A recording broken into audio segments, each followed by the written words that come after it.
Assalamualaikum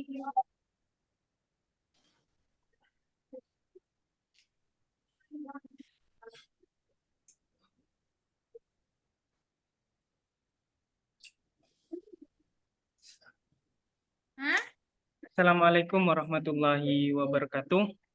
Waalaikumsalam warahmatullahi wabarakatuh.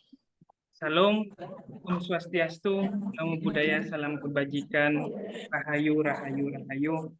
Salam sejahtera bagi kita semua.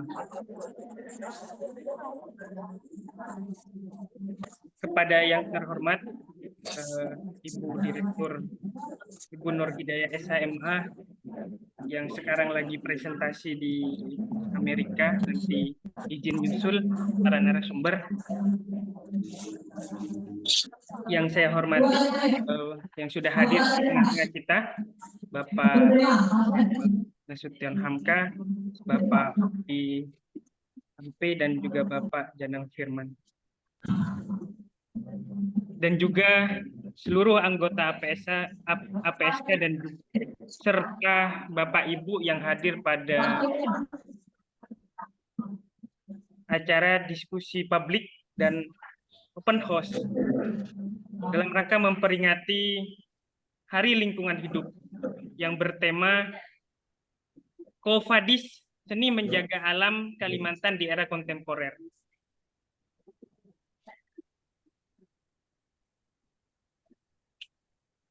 Sebelum dibuka, marilah kita berdoa menurut agama dan kepercayaan kita masing-masing. Berdoa mulai.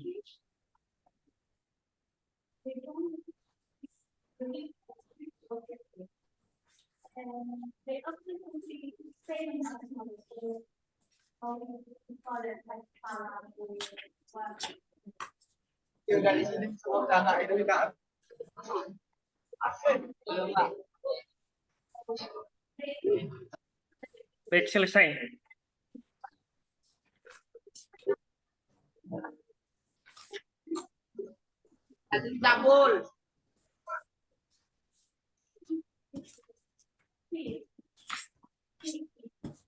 Sebelum lanjut ke narasumber, izinkan saya menghantarkan. Nanti mungkin Ibu Direktur akan setelah pemateri, karena berhubung lagi presentasi. Berbicara Indonesia tentu berbicara tentang keragaman, keindahan, dan sumber daya manusia serta sumber daya alam. Kalau kita berbicara alam, tentunya peran Kalimantan sangat sentral tentang di dunia akademik, seperti yang ditor bahwasanya kajian Kalimantan yang awalnya Borneo Studies, namun APSK tidak memakai diksi itu, tapi memakai diksi Kalimantan Studies karena untuk melawan kolonialisme dan juga untuk berdikari bagaimana kajian-kajian dari Kalimantan Studies itu berdiri di kaki sendiri kayak gitu. Quo Vadis, kemana engkau pergi? Yang artinya seni menjaga alam Kalimantan tentunya sangat penting di tengah Kalimantan disorot dunia. Di tengah bagaimana Jakarta akan bertanggung kepada IKN, dan ini tentunya peran sentral Kaltim, Kalteng, dan seterusnya. Serta kalau di TOR kita bisa melihat bahwa data kematian karena polusi udara semakin tahun semakin meningkat. Dan juga KLHK juga merilis tentang bagaimana penurunan Kalimantan yang tadinya paru-paru dunia sudah mengkritis. Tentunya sebagai wirausaha, praktisi, akademisi, bagaimana melihat itu dan bagaimana menanggapi itu. Awal-awal kita akan dibersamai oleh Bapak Dr. Rahmat Nasution Hamka, di mana kita bisa melihat Singapura dengan karena beliau Kadin, tentunya kita bisa melihat Singapura yang itu sekitar 75%, 80% banyak entrepreneurnya yang bisa memajukan tentunya pemerintahan dan juga negaranya. Sebelum ke beliau, izinkan saya membaca CV beliau tentunya. Nama lengkap Dr. Haji Rahmat Nasution Hamka, SH, MSI, CRJP. Tanggal lahir Pangkalambun 23 Mei 1975. Agama Islam, dari suku Dayak. Untuk riwayat pendidikannya, S1 di Sekolah Tinggi STIH Kota Waringin Barat di Fakultas Ilmu Hukum, terus melanjutkan S2-nya di Universitas Gadjah Mada Yogyakarta di FISIP, ini kampus angker saya rasa, tetangga saya di UIN Jogja. Terus melanjutkan S3-nya di Universitas Negeri Jakarta, S3 Manajemen Pendidikan. Serta riwayat pekerjaannya. Beliau pernah sebagai komisaris non-independen PT Bank Pembangunan Kalteng, terus komisaris PT Jam Kerida Kalteng, anggota advokat, anggota DPR RI, Direktur Umum Perusda Banama Tingang Makmur, terus anggota DPRD Provinsi Kalimantan Tengah. Dan juga sekarang Ketua Umum Kadin di Kalteng. Tentunya sangat kompleks beliau dengan jejak karir dan jejak pendidikan serta jejak di pemerintahan. Tentunya ini bisa memberikan pandangannya yang luar biasa untuk bagaimana seni dalam merawat Kalimantan kayak gitu. Waktu dan layar saya persilahkan kepada Pak Dr. Rahmat Nasution Hamka. Silakan. Baik, terima kasih kepada Dr. Noval atas waktunya dan para narasumber, Saudara Oki, kemudian Saudara Firman, dan juga dalam hal ini terima kasih kepada Ibu Nur Hidayah, selaku Direktur APSK, atas waktunya dan serta para peserta sekalian diskusi publik dan open house yang saya cintai, saya banggakan. Pertama, mungkin singkat dalam paparan ini, dan mungkin saya juga tidak bisa terlalu lama untuk berada di dalam acara ini karena ada kegiatan lain, ini lagi di Jakarta juga untuk melanjutkan kegiatan. Tapi intinya saya merasa berterima kasih diberikan kesempatan untuk memberikan pandangan-pandangan terkait dengan Quo Vadis menjaga alam Kalimantan di era kontemporer. Dan ini menurut kami satu hal yang menggelitik kita semua, bahwa mau kemana kita menjaga alam Kalimantan ini di era sekarang. Sebenarnya sekarang dunia sudah mulai berubah, dan ini menuntut kita, suka tidak suka, senang tidak senang, kita juga sebagai suatu negara juga harus mengikuti arah perubahan itu. Yang mana bahwa negara di dunia sudah menyepakati tentang dalam hal beberapa aspek itu selalu dikaitkan dengan sustainable, keberlanjutan. Bicara kata keberlanjutan ini pasti semuanya akan terkait dengan bagaimana kita menjaga bumi kita, alam kita ini. Dan sekarang keberlanjutan itu semua sudah memasuki semua aspek. Jadi kalau dulu mungkin hanya aspek industri-industri yang sifatnya mungkin berkaitan dengan langsung secara real kepada alam, mungkin di dunia perkebunan, pertambangan, pertanian, dan juga aspek-aspek industri-industri lainnya. Tapi sekarang sudah merambah kepada industri keuangan. Kebetulan saya ada di apa namanya sekarang di perbankan. Sekarang diberikan kepercayaan di sana, dan sekarang ini sudah ada istilah green financing. Jadi bagaimana dukungan industri jasa keuangan terhadap terjadinya keselarasan, keharmonisan dari berbagai aspek, bukan hanya aspek ekonomi, tapi juga aspek sosial dan lingkungan hidup. Nah, ini satu hal yang menarik menurut kami. Jadi di era sekarang ini menjaga alam Kalimantan itu bukan lagi hanya menjadi tugas-tugas para aktivis, kemudian juga tugas-tugas apa juga mungkin disuarakan oleh para stakeholder yang sekarang ini sudah memasuki semua lini. Jadi industri jasa keuangan pun mengarah ke sana. Nah, ini menurut saya hal-hal yang nantinya pemerintah kita pun sekarang juga sudah membuka ruang-ruang bagaimana optimalisasi daripada alam kita, menjaga alam kita khususnya di Kalimantan itu dengan cara yang mungkin ada nilai ekonomis tapi tidak merusak alam itu sendiri. Dan yang saya sampaikan ini ada beberapa aspek yang memang nantinya dalam rangka untuk bahwa adanya nilai ekonomis tapi tidak ini adalah menjaga alam Kalimantan yang harus konkret, dan kemudian juga aspek yang harus diperhatikan itu, karena bagaimanapun sekarang Kalimantan Tengah khususnya ya, Kalimantan secara umum itu sudah ditetapkan menjadi ibu kota paru-paru dunia. Nah, ini satu hal yang menarik, satu hal yang harusnya menjadi satu motivasi juga bagi kita, khususnya orang Kalimantan, orang Dayak yang bermukim di sini, dan juga menjadi juga konsen dari seluruh masyarakat dunia ya, dan juga mungkin keberpihakan kebijakan negara dalam hal ini.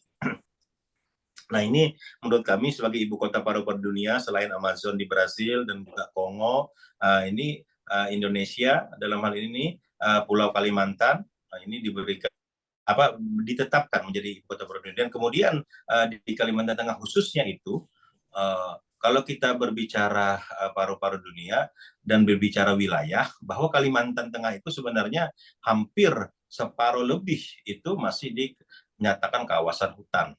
Dan kemudian dikelilingi oleh taman-taman nasional, suaka marga satwa, dan juga berbagai konservasi alam. Nah, jadi hal ini menurut kami yang menjadi landasan kita. Nah, lalu kemudian mau kemana ini menjaganya? Ya tadi, bahwa upaya kita dalam rangka untuk optimalisasi daripada mengambil nilai-nilai ekonomi dari alam itu, jadi tidak merusak alam itu sendiri. Ataupun ketika memang ada kebutuhan yang harus kita ambil dari alam itu, ini juga harus dilakukan secara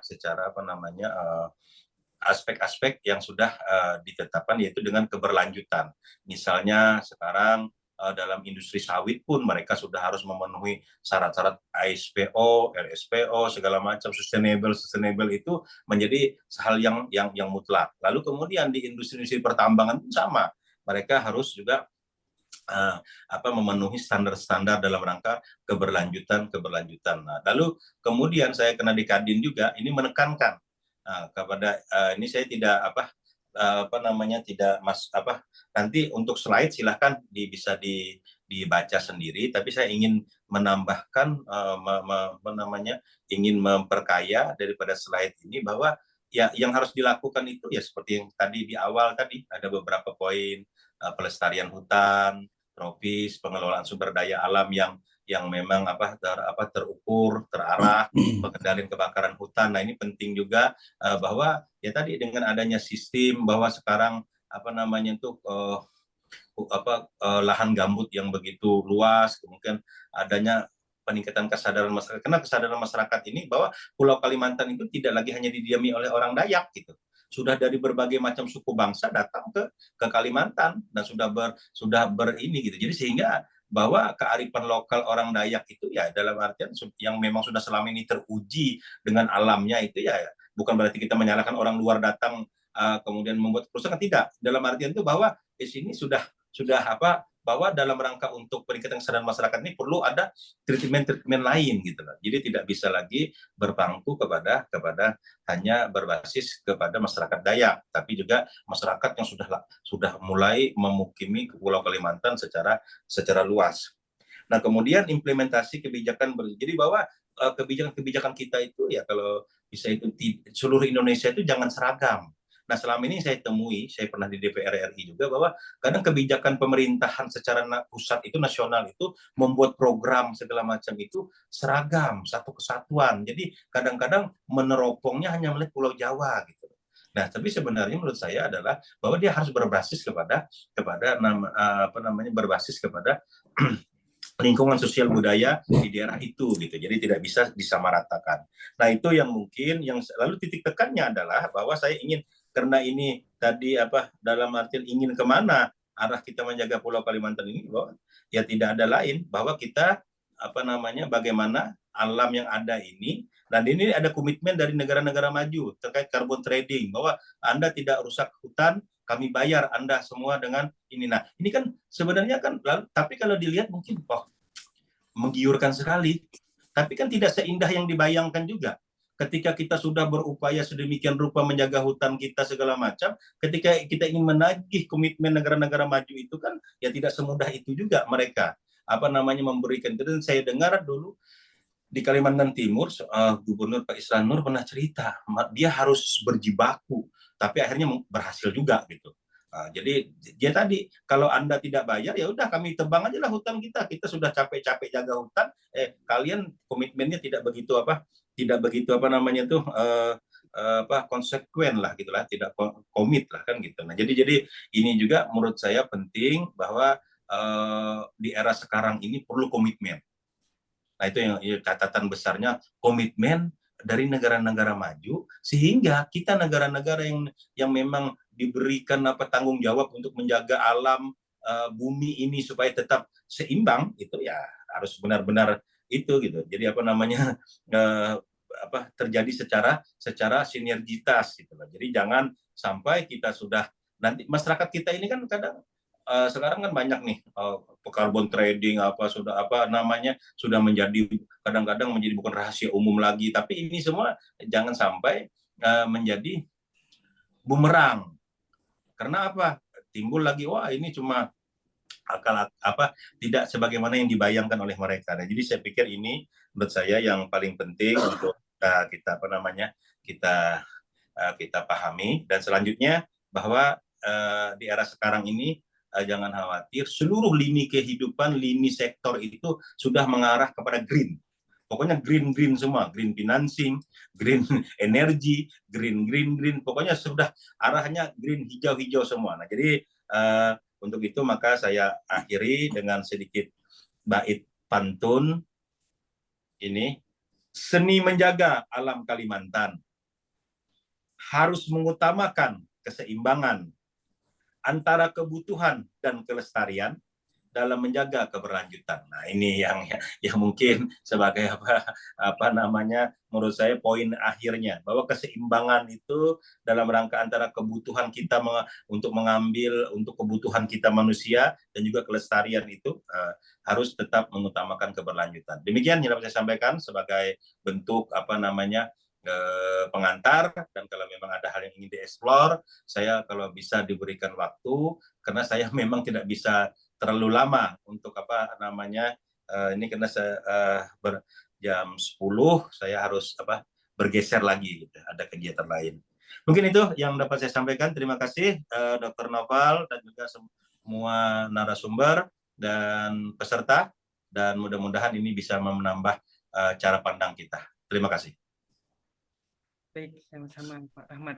Izin Pak, sebelum mungkin ini formatnya kita akan aksidental.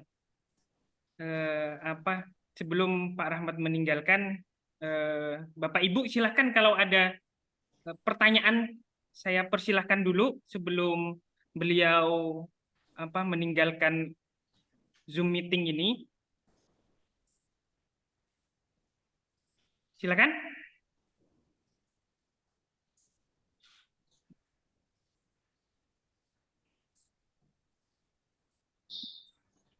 Oke, gimana? Atau masih loading? Kalau masih loading, kita akan lanjut. Izin Pak, kalau memang tidak ada yang berdiskusi pada pagi ini, Izin Pak Rahmat, selamat pagi Pak. Pagi, Saudara Oki, Dinda Oki, Siap, sehat selalu. sehat Pak, apa kabar? Alhamdulillah sehat. Ketemu kita Pak di sini Pak. Ya, alhamdulillah. Ya, Ya, dan ketemu di darat, ketemu di udara. siap. Pak Noval, apa kabar Pak? Alhamdulillah baik. Ini Siap. sekaligus melanjutkan saja kepada Bapak Oki. Silakan untuk bisa sharing-sharing. Kalau Siap. mengutip apa yang dikatakan oleh Prof. Utto bahwa advokat itu atau pengacara adalah pekerjaan yang mulia karena bisa memanusiakan manusia dalam keadilan. Silakan Bapak Oki bisa sharing sebelum nanti ke anak muda. Silakan Bapak Oki, waktu dan layar saya persilahkan. Siap. Terima kasih Pak Noval, Pak Rahmat, Pak Janang juga terkait dengan diskusi kita di pagi hari ini. Saya sangat tertarik juga karena memang dari arah praktisi hukum juga kita akan berbicara terkait dengan komitmen penegakan hukum lingkungan. Itu secara konsekuen. Mungkin pagi ini saya tidak memberikan slide data atau dokumen yang memang itu karena lebih banyak kita ke arahnya diskusi saja terkait dengan penegakan hukum, apa-apa saja kendala terkait dengan lingkungan hidup yang ada di Kalimantan sekarang ini, khususnya di Kalimantan Tengah. Saya cukup tertarik tadi dengan apa yang disampaikan oleh Pak Rahmat barusan tadi terkait bahwa lingkungan hidup ini sangat kompleks sekali, itu salah satunya. Dan yang kedua adalah lingkungan hidup sekarang secara sisi perbankan itu juga sudah masuk. 2023, di akhir 2023, Otoritas Jasa Keuangan sudah mengeluarkan aturan juga terkait dengan trading karbon. Kami melihat dari sisi regulasi-regulasi ini tentu saja memang perlu diketahui oleh rekan-rekan semua, terutama teman-teman muda, seperti apa sih trade karbon ini, apa yang perlu kita persiapkan, apa yang perlu kita lakukan.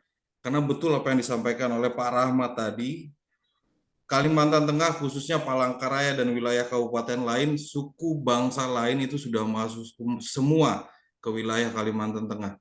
Mau tidak mau, teman-teman muda, itu kita harus bersama-sama bersatu juga, ayo kita tingkatkan kualitas dan kapasitas kita sebagai anak-anak muda, Dayak khususnya, Kalimantan Tengah, ayo kita bisa berlomba bersama, berkompetisi bersama dengan teman-teman dari luar khususnya. Aturan-aturan inilah yang memang harus kita pahami bersama juga. Saya juga tidak terlalu panjang lebar juga, mungkin setelah ini kita lebih banyak diskusi saja, kita melihat dari sisi bagaimana konsekuensi hukum, regulasi yang mengatur itu semua, supaya nantinya pada saat kita melakukan pola industri yang berjalan, itu tentu saja kita dari sisi kesadaran lingkungan, baik itu regulasi, gaya hidup terhadap lingkungan hidup, itu menjadi sinkronitas yang bagus bagi teman-teman muda yang di Palangkaraya.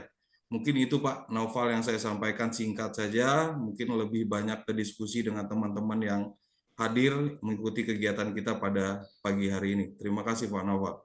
Siap. Terima kasih kembali Bapak Oki. Memang praktisi itu gitu ya, tipenya cepat dan tangkas. Kita rasanya belum lengkap kalau tidak melibatkan anak muda. Di tahun 2024 sampai 2005 transisi ke Indonesia Emas. Puncaknya di tahun 2030. Harapannya. Hadir juga bersama kita Bapak Janang Firman Palanungkai. Ini selaku manajer dari advokasi dan juga edukasi dari Walhi, menyelesaikan universitinya dari Universitas Palangkaraya, jurusan sosiologi di Fakultas Ilmu Sosial dan Ilmu Politik. Saya rasa untuk pendidikan dan pelatihannya juga banyak di dalam negeri dan luar negeri. Dan juga prestasinya juga luar biasa. Lomba debat tingkat Palangkaraya juara 1, terus peserta debat tingkat nasional. Saya rasa ini akan menambah wacana kita dalam Qofadis, seni menjaga alam Kalimantan. Tanpa panjang lebar, saya persilahkan kepada Bapak Janang. Tes, Pak Janang.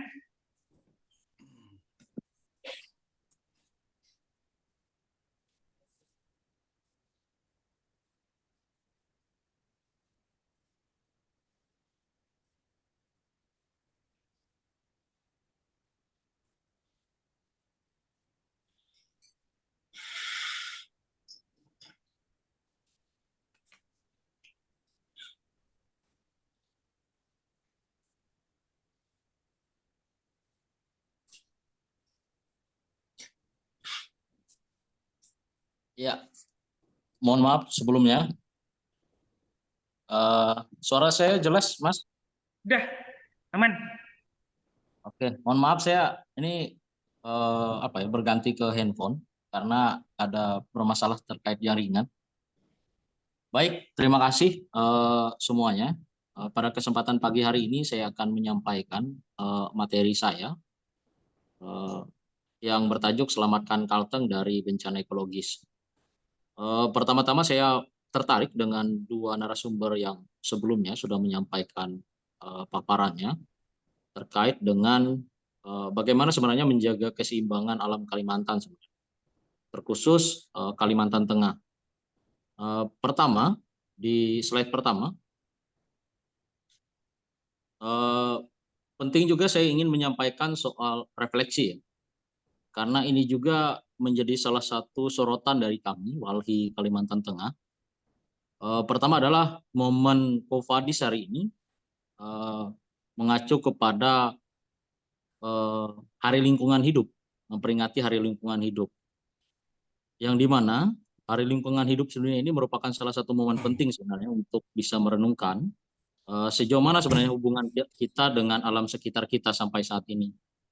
Memang setiap tahun, setiap tanggal 5 Juni selalu diperingati ya di belahan dunia terkait Hari Lingkungan Hidup ini sendiri. Bagaimana kita juga terus berupaya untuk meningkatkan kesadaran tentang perlindungan dan pelestarian alam.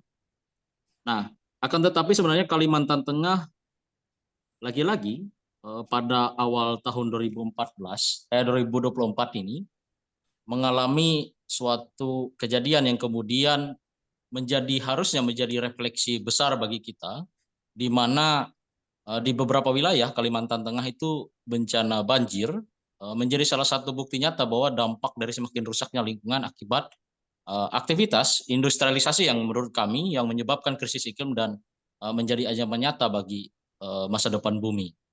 Nah, seperti yang terjadi di tahun 2024 ini, nah berdasarkan informasi yang telah terhimpun oleh Walhi Kalimantan Tengah, setidaknya ada 9 kabupaten yang terdampak banjir ya, seperti Murung Raya, Barito Selatan, Barito Timur, Barito Utara, Kapuas, Kota Waringin Timur, Kota Waringin Barat, Lamandau, dan Sukamara.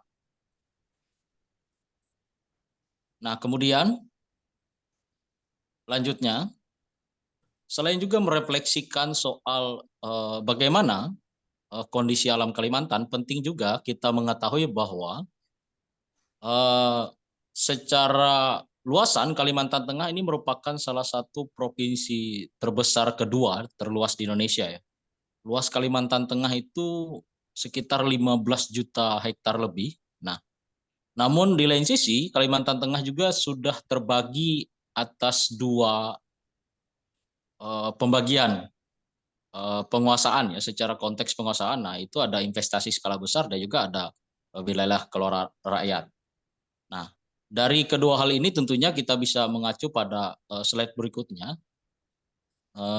di mana secara penguasaan, ini penting juga, lagi-lagi ini berbicara soal keseimbangan. Bagaimana kita bisa melihat keseimbangan yang terjadi di Kalimantan Tengah hari ini. Yang pertama soal penguasaan lahan. Nah, ini skala investasi skala besar itu sudah menguasai sekitar 11.000 981 hektar lebih. Artinya kalau kita bisa berhitung-hitung anggapannya, ya hampir saja ya, hampir 80% ya, sekitar 70%, 70% lebih Kalimantan Tengah itu ternyata sudah dikuasai oleh investasi skala besar. Nah, ini berdasarkan hasil rekapitulasi dari data perizinan yang kami miliki dari berbagai sumber dan berbagai instansi terkait. Nah, artinya ada tersisa sekitar beberapa persen saja, berapa puluh persen saja, misalkan sekitar, anggap saja di sekitar 25% lah. Artinya yang menjadi bagian dari wilayah yang dikelola oleh masyarakat sendiri atau oleh rakyat. Lanjut. Nah, berdasarkan hasil rekapitulasi kami juga secara sebaran dan luas deforestasi daerah aliran sungai yang didasari analisis spasial oleh Wali Kalteng tahun 2022 dapat dilihat pada diagram ini ya. Nah, tutupan lahan aliran sungai ya. Ini tahun 2022. Yang cukup signifikan di sini ada beberapa das yang kemudian dikuasai oleh harus diakui bahwa Kalteng itu sekarang banyak dikuasai oleh konsesi, terutama perkebunan kelapa sawit. Nah, lanjut. Nah, sedangkan, nah ini untuk wilayah kelola rakyat dalam konteks skema perhutanan sosial saja itu masih sedikit. Baik itu kemitraan kehutanan, hutan kemasyarakatan, hutan tanaman rakyat, hutan desa ataupun hutan adat. Nah, hutan adat ini kembali naik secara ruang penguasaan yang sebenarnya secara berdaulat juga secara masyarakat. formatif seperti ini. Nah, jadi yang paling Yaitu di Kabupaten Gunung Mas ya. Sedangkan hutan desa itu cukup signifikan juga di tahun 2024 juga untuk hutan desa. Lanjut. Nah, dari berbagai hal tadi secara keseimbangan ruang penguasaan wilayah kelola, ini menjadi sebuah banyak sekali yang kami temukan ya dinamika pengelolaan SDA di Kalimantan Tengah. Yang pertama itu soal tata kelola ya, yang memang menurut kami sangat minus sekali terkait dengan kepentingan publik. Pertama, alokasi investasi yang melahirkan ketimpangan akses terhadap sumber daya alam. Peruntukan ruang untuk investasi minus ruang hidup rakyat. Perizinan dan kontribusi untuk deforestasi. Artinya, kami menilai bahwa bagaimana praktek hari ini yang berbicara soal lagi-lagi soal keseimbangan ternyata masih punya ketimpangan terhadap ruang itu sendiri. Ruang wilayah kelola masyarakat itu semakin sempit dengan masifnya penguasaan ruang yang dilakukan oleh investasi skala besar. Nah, investasi skala besar itu kemudian menyumbangkan lemahnya pengadilan namun kenapa kemudian itu kebanyakan berdampak negatif, kemudian karena ini juga didasari oleh memang masih lemahnya pengendalian usaha perkebunan sawit, pertambangan dan industri kehutanan di Kalimantan Tengah. Nah, ini penting juga untuk beberapa pemangku kebijakan menjadi kritik kami untuk bisa melihat lebih terang benderang soal ini. Pertama, pelanggaran administratif dan prosedur perizinan.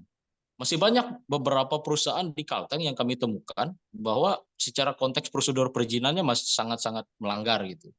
Kemudian pelaku usaha juga skala besar bekerja di luar batas izin dan hak atas tanahnya. Kemudian land banking juga sebagai pelaku usaha perkebunan, HTI atau tambang gitu. Nah, kenapa kemudian masih banyak? Ini terbukti ya dengan dikeluarkannya rilis dari KLHK terkait dengan berapa luasan perkebunan sawit dalam upaya dorongan pemutihan perkebunan sawit di Indonesia yang terbesar itu ada di Kalimantan Tengah. Waktu itu Dirjen dari KLHK ketika datang ke Kalteng menyebutkan bahwa apabila kami mampu menyelesaikan persoalan pemutihan sawit di Kalteng, artinya kami sudah mengerjakan 80% pekerjaan kami. Gitu. Nah, ini yang kemudian penting untuk bisa dilihat bahwa ternyata apa yang kemudian menjadi fakta hari ini, ya Kalteng sangat minus sekali secara konteks pengawasan dalam konteks kebijakan. Nah, ini penting untuk kita sorot setelah ini. Kemudian juga pengakuan wilayah kelola masyarakat. Nah, pengakuan wilayah kelola masyarakat ini juga semakin sangat-sangat susah ya. Beberapa kabupaten bahkan masyarakat sangat-sangat susah untuk misalkan dapat pengakuan misalkan untuk hutan adat, untuk wilayah adat, dan kemudian untuk juga misalkan hutan desa dan lain sebagainya. Nah, dan benar-benar masyarakat bisa berdaulat untuk bisa mengelola lahannya sendiri. Nah, kemudian persoalan lainnya juga ya terkait membudidayakan soal investasi dengan di ruang konflik. Hari ini terbukti Kalteng yang berbagai daerah, kemudian banyak sekali di berbagai daerah hari ini yang kemudian terjadi konflik agraria, penjarahan dan sebagainya. Sebenarnya bagi kami itu bagian dari akumulasi dari semakin sempitnya ruang wilayah pengelolaan oleh masyarakat sendiri. Masyarakat tidak bisa mengelola lahannya secara mandiri, ya sehingga akhirnya terjadilah konflik-konflik yang terjadi di Kalimantan Tengah gitu. Nah, kemudian ini soal penerimaan negara juga. Tingginya atau luasnya wilayah luas penguasaan investasi ini juga ternyata tidak berbanding terbalik dengan berapa persen pendapatan daerah gitu. Nah, dari pendapatan daerah ini sendiri menjadi pertanyaan kritis kita adalah apakah akan bisa mengcover untuk upaya pemulihan lingkungan di kemudian hari. Nah, kalaupun memang masih belum mengcover pemulihan lingkungan di kemudian hari, nah ini bisa menjadi sebuah bahan evaluasi bagi pemerintah daerah untuk bisa melihat sebagaimana efektivitas dan keseimbangan antara investasi dan kemampuan daya tampung dan daya dukung lingkungan kita di Kalimantan Tengah. Oke, lanjut. Nah, terus persoalan korupsi juga di sektor sumber daya alam ini terbukti juga di beberapa kasus misalkan.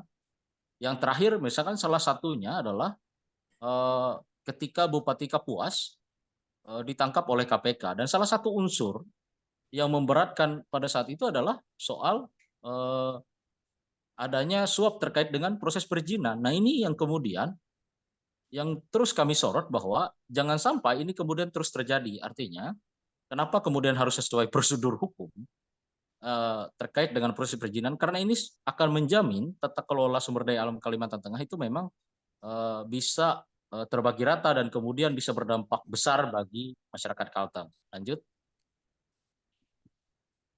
Nah, dan ini catatan terakhir kami ya terkait problem kebijakan saat ini. Pertama, kerusakan lingkungan, kerusakan dan pencemaran lingkungan serta konflik agraria yang semakin masif ini terjadi di Kalteng tidak terlepas dari buruknya kebijakan terkait pengelolaan lingkungan dan sumber daya alam yang dilakukan oleh pemerintah. Nah, mode pembangunan yang masih bertumpu pada privatisasi wilayah ini menjadi salah satu faktor. Nah, apalagi sejak lahirnya Undang-Undang Cipta Kerja yang kemudian memuluskan proses perizinan yang seharusnya mengikuti proses yang ketat. Nah, adanya proses pemutihan sawit yang dilakukan oleh pemerintah serta adanya berbagai macam proyek strategis nasional seperti food estate misalkan yang terbukti gagal menurut kami dan berbagai macam permasalahan lainnya. Nah, selanjutnya terkait kerusakan lingkungan juga Kalteng secara kebijakan mitigasi bencana masih belum ada bayangan ya serta kejelasan hingga saat ini bagaimana sih sebenarnya kebijakan mitigasi bencana di Kalteng dan kejadian terus berulang sejak tahun 2019. Kenapa kok masih belum ada kebijakan yang lebih konkret gitu? Dan kebanyakan lebih berfokus kepada bantuan sosial saja. Nah, kemudian selanjutnya yang terakhir adalah bagaimana pemerintah juga di Kalteng juga masih belum melakukan evaluasi terhadap perizinan dan audit lingkungan di Kalteng. Harapannya, misalkan seperti adanya dorongan pemutihan sawit kemarin, seharusnya bisa menjadi langkah bisa untuk pemerintah Provinsi Kalteng untuk bisa mengevaluasi agar daya tampung dan daya dukung lingkungan kita bisa terjalin dengan bagus atau misalkan punya keseimbangan seperti yang disampaikan oleh pemateri-pemateri sebelumnya. Saya rasa itu saja. Di slide terakhir saya ucapkan banyak terima kasih. Dan juga ini ya salah satu bukti yang kita lihat bahwa Kalteng semestinya jangan sampai roda perputaran terkait dengan akumulasi mudahnya investasi kemudian adanya hal-hal lain seperti kerusakan lingkungan, kemudian semakin tingginya juga konflik agraria di Kalteng. Nah, saya rasa itu saja dari kami. Terima kasih. Selamat pagi ya, jelang siang. Nah, siap. Terima kasih Pak Janang. Emang pro kontra ataupun kritikan konstruktif itu penting untuk demokrasi yang seimbang ya. Sign for sign, terus tesis, sintesis, antitesis. Tadi kita banyak disampaikan tentang mind map dan data. Tanpa panjang lebar, Bapak Ibu, saya harap langsung saja yang mau bertanya. Termin pertama 3 penanya, silakan. Iya, ini apa ya bacaannya? Yang angkat tangan, saya persilahkan. Oke, baik. Terima kasih, Pak. Perkenalkan, nama saya Joe. Mohon maaf nickname saya. Mohon maaf juga tidak open kamera. Yang pertama mungkin saya akan bertanya di sini kepada pembicara yang pertama ya, terkait tadi penyampaian terhadap bagaimana Kalimantan Tengah untuk saat ini melihat alam, kira-kira seperti itu. Kemudian nanti akan saya lanjutkan juga dengan pertanyaan yang pada materi yang kedua. Misalnya hari ini banyak terjadi konflik agraria ya di Kalimantan Tengah. Misalnya jikalau hari ini kita bisa di Google saja nama Kalimantan Tengah dan dalam hal ini misalnya angka deportasi Kalimantan Tengah itu peringkat kedua. Nah, kemudian kita berbicara terkait dengan era kontemporer dalam hal ini misalnya. Karena di sini adalah diskusinya terkait dengan ada asosiasi yang diselenggarakan oleh teman-teman asosiasi riset seperti itu. Nah, kita akan di sini saya akan mulai dengan salah satu riset yang menarik misalnya dari teman-teman yang sangat yang dalam hal ini menggugah banyak orang untuk bagaimana kita pergi kepada energi terbarukan. Dan nantinya bahkan dikatakan bahwa perang nanti bukan hanya terjadi dalam perang dagang, tapi perang energi terbarukan. Dan ini sudah mulai terjadi. Misalnya kita lihat bagaimana pajak yang dikenakan kepada Cina, mobil listrik Cina. Nah, kemudian investasi hari ini misalnya di Amerika itu lebih banyak kepada energi terbarukan. Atau kita contohkan Cina juga melakukan itu. Kenapa? Karena dampak dari perang Rusia dengan Ukraina misalnya. Dalam hal ini yang menghancurkan berbagai energi Eropa kan. Minyak itu sangat luar biasa tingginya. Sehingga hal ini mereka gontor-gontoran energi terbarukan. Nah, melihat Kalimantan Tengah. Kalimantan Tengah sangat terbuka sekali. Apapun kebijakan dari pemerintah pusat itu diterima. Salah satunya misalnya Port Estate yang hari ini kita bisa pertanyakan tentang hal itu. Kemudian yang kedua, menurut riset dari teman-teman BI 2023, inflasi kemarin terjadi, harga pangan misalnya di beras, sedangkan program food estate masuk. Itu kan hal-hal yang dalam hal ini terpisah. Kemudian yang kedua adalah misalnya kita berbicara tentang sektor sawit tadi, yang dibicarakan oleh kawan dari Walhi. Tadi dibicarakan sawit menyumbang deforestasi. Kita berbicara lagi ke Cina misalnya. Cina kan salah satu dalam hal ini pengimpor, negara pengimpor sawit, menerima impor sawit dari Indonesia. Dan Indonesia salah satu negara yang mengekspor sawit. Nah, namun kalau kita lihat provinsinya, Cina lagi gontor-gontoran hari ini. Misalnya di Provinsi Ningxia dengan project desert isolation-nya, mereka kan menyulap gurun itu. Bahkan melakukan panel tenaga surya udah berapa juta megawatt. Di sisi lain kita melihat Kalimantan Tengah udah 3.000 lebih angka deportasinya. Nah, sehingga pertanyaan saya kepada pemateri yang pertama, karena beliau juga salah satu dalam hal ini ada di bagian pengambilan keputusan. Karena judulnya Kopadis tentang seni ya. Nah, kalau bicara seni ini kan ada yang dikatakan estetikanya. Nah, apa estetika desain? Kira-kira seperti itu. Melihat Kalimantan hari ini. Melihat dunia yang hari ini sudah masuk kepada bukan lagi perang sumber daya alam, tapi perang energi terbarukan. Salah satu contohnya yang saya sampaikan tadi, pajak dikenakan lebih banyak kepada industri-industri Cina yang energi terbarukan terkait dengan mobil listrik agar tidak kalah Elon Musk. Nah, kira-kira seperti itu. Dan nanti akan terjadi seperti itu karena mereka melihat bahwa energi alam yang tidak diperbarui akan jadi masalah. Ya, salah satu contohnya minyak dunia naik ketika perang Rusia dan Ukraina. Semua berinvestasi, misalnya di di Amerika hari ini berdasarkan jurnal di Oxford, mereka melaksanakan GND, Green New Deal, kira-kira seperti itu. Di Cina juga melakukan. Nah, melihat Kalimantan Tengah yang serba dalam ini tidak ada filter dalam melihat kebijakan berbeda, apa filter yang dilakukan? Kira-kira seperti itu agar dapat menjaga keseimbangan. Kemudian yang kedua, pada pemateri yang kedua, bagaimana melihat konflik ya? Konflik kan ini banyak terjadi nih berkaitan dengan investasi. Hari ini misalnya di Kalimantan Tengah sudah banyak terjadi korban, misalnya di Serian yang kasus-kasus itu. Nah, bagaimana melihat ini terkait misalnya dengan hak-hak masyarakat adat? Karena saya rasa beliau juga praktisi melihat hal ini di Kalimantan Tengah. Kira-kira seperti itu. Terima kasih.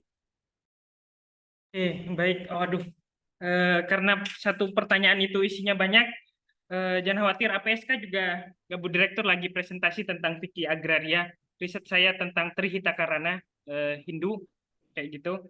Tadi kepada narasumber pertama tentang deforestasi dan konflik, terus yang kedua tentang EBT, energi terbarukan, dan juga menyinggung food estate dan sawit. Monggo, Pak Dr. Ahmad.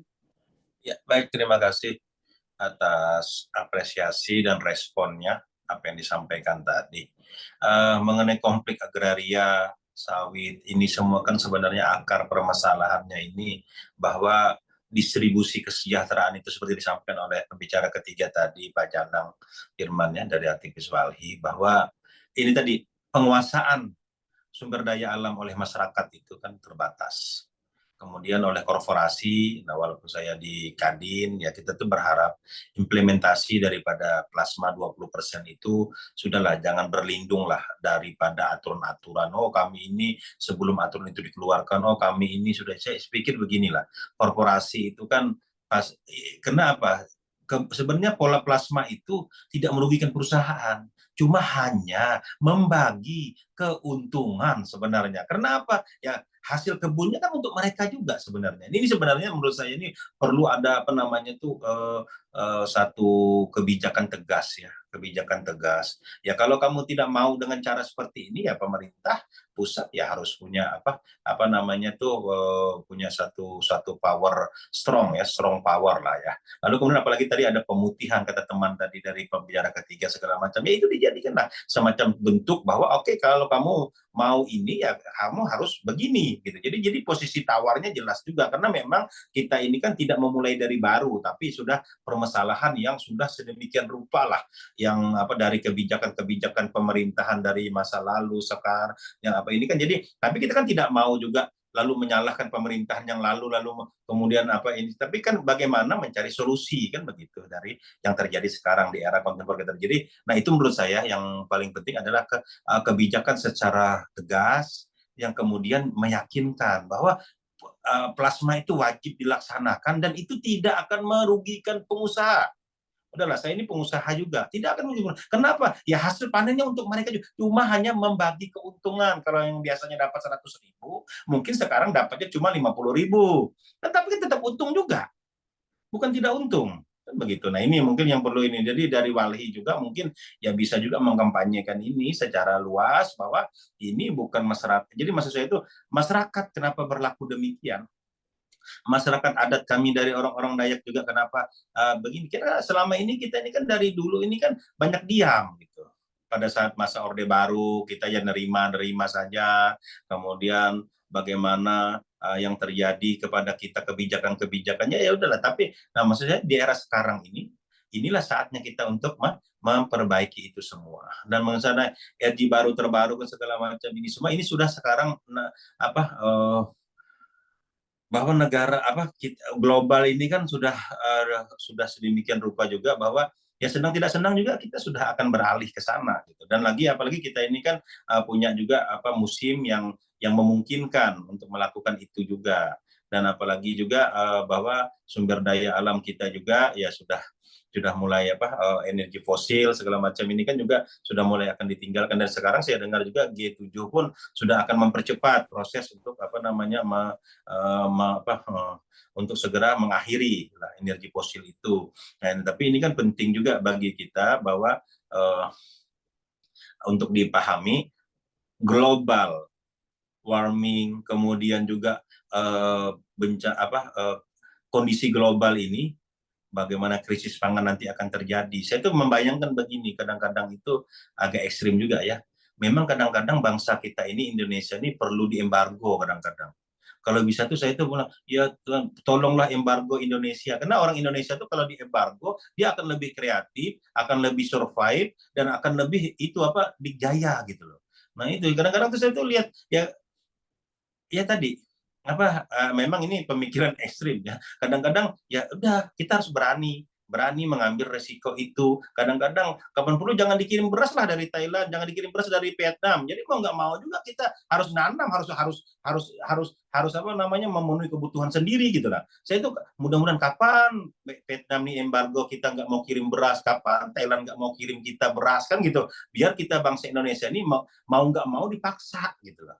Kadang-kadang memang harus ada semacam mentality seperti itu yang harus gitu. Kadang-kadang kita itu kalau nggak ditantang oleh keadaan itu ini karena saya ini kan juga lahir dari bawah juga, jadi memahamilah kondisi-kondisi itu.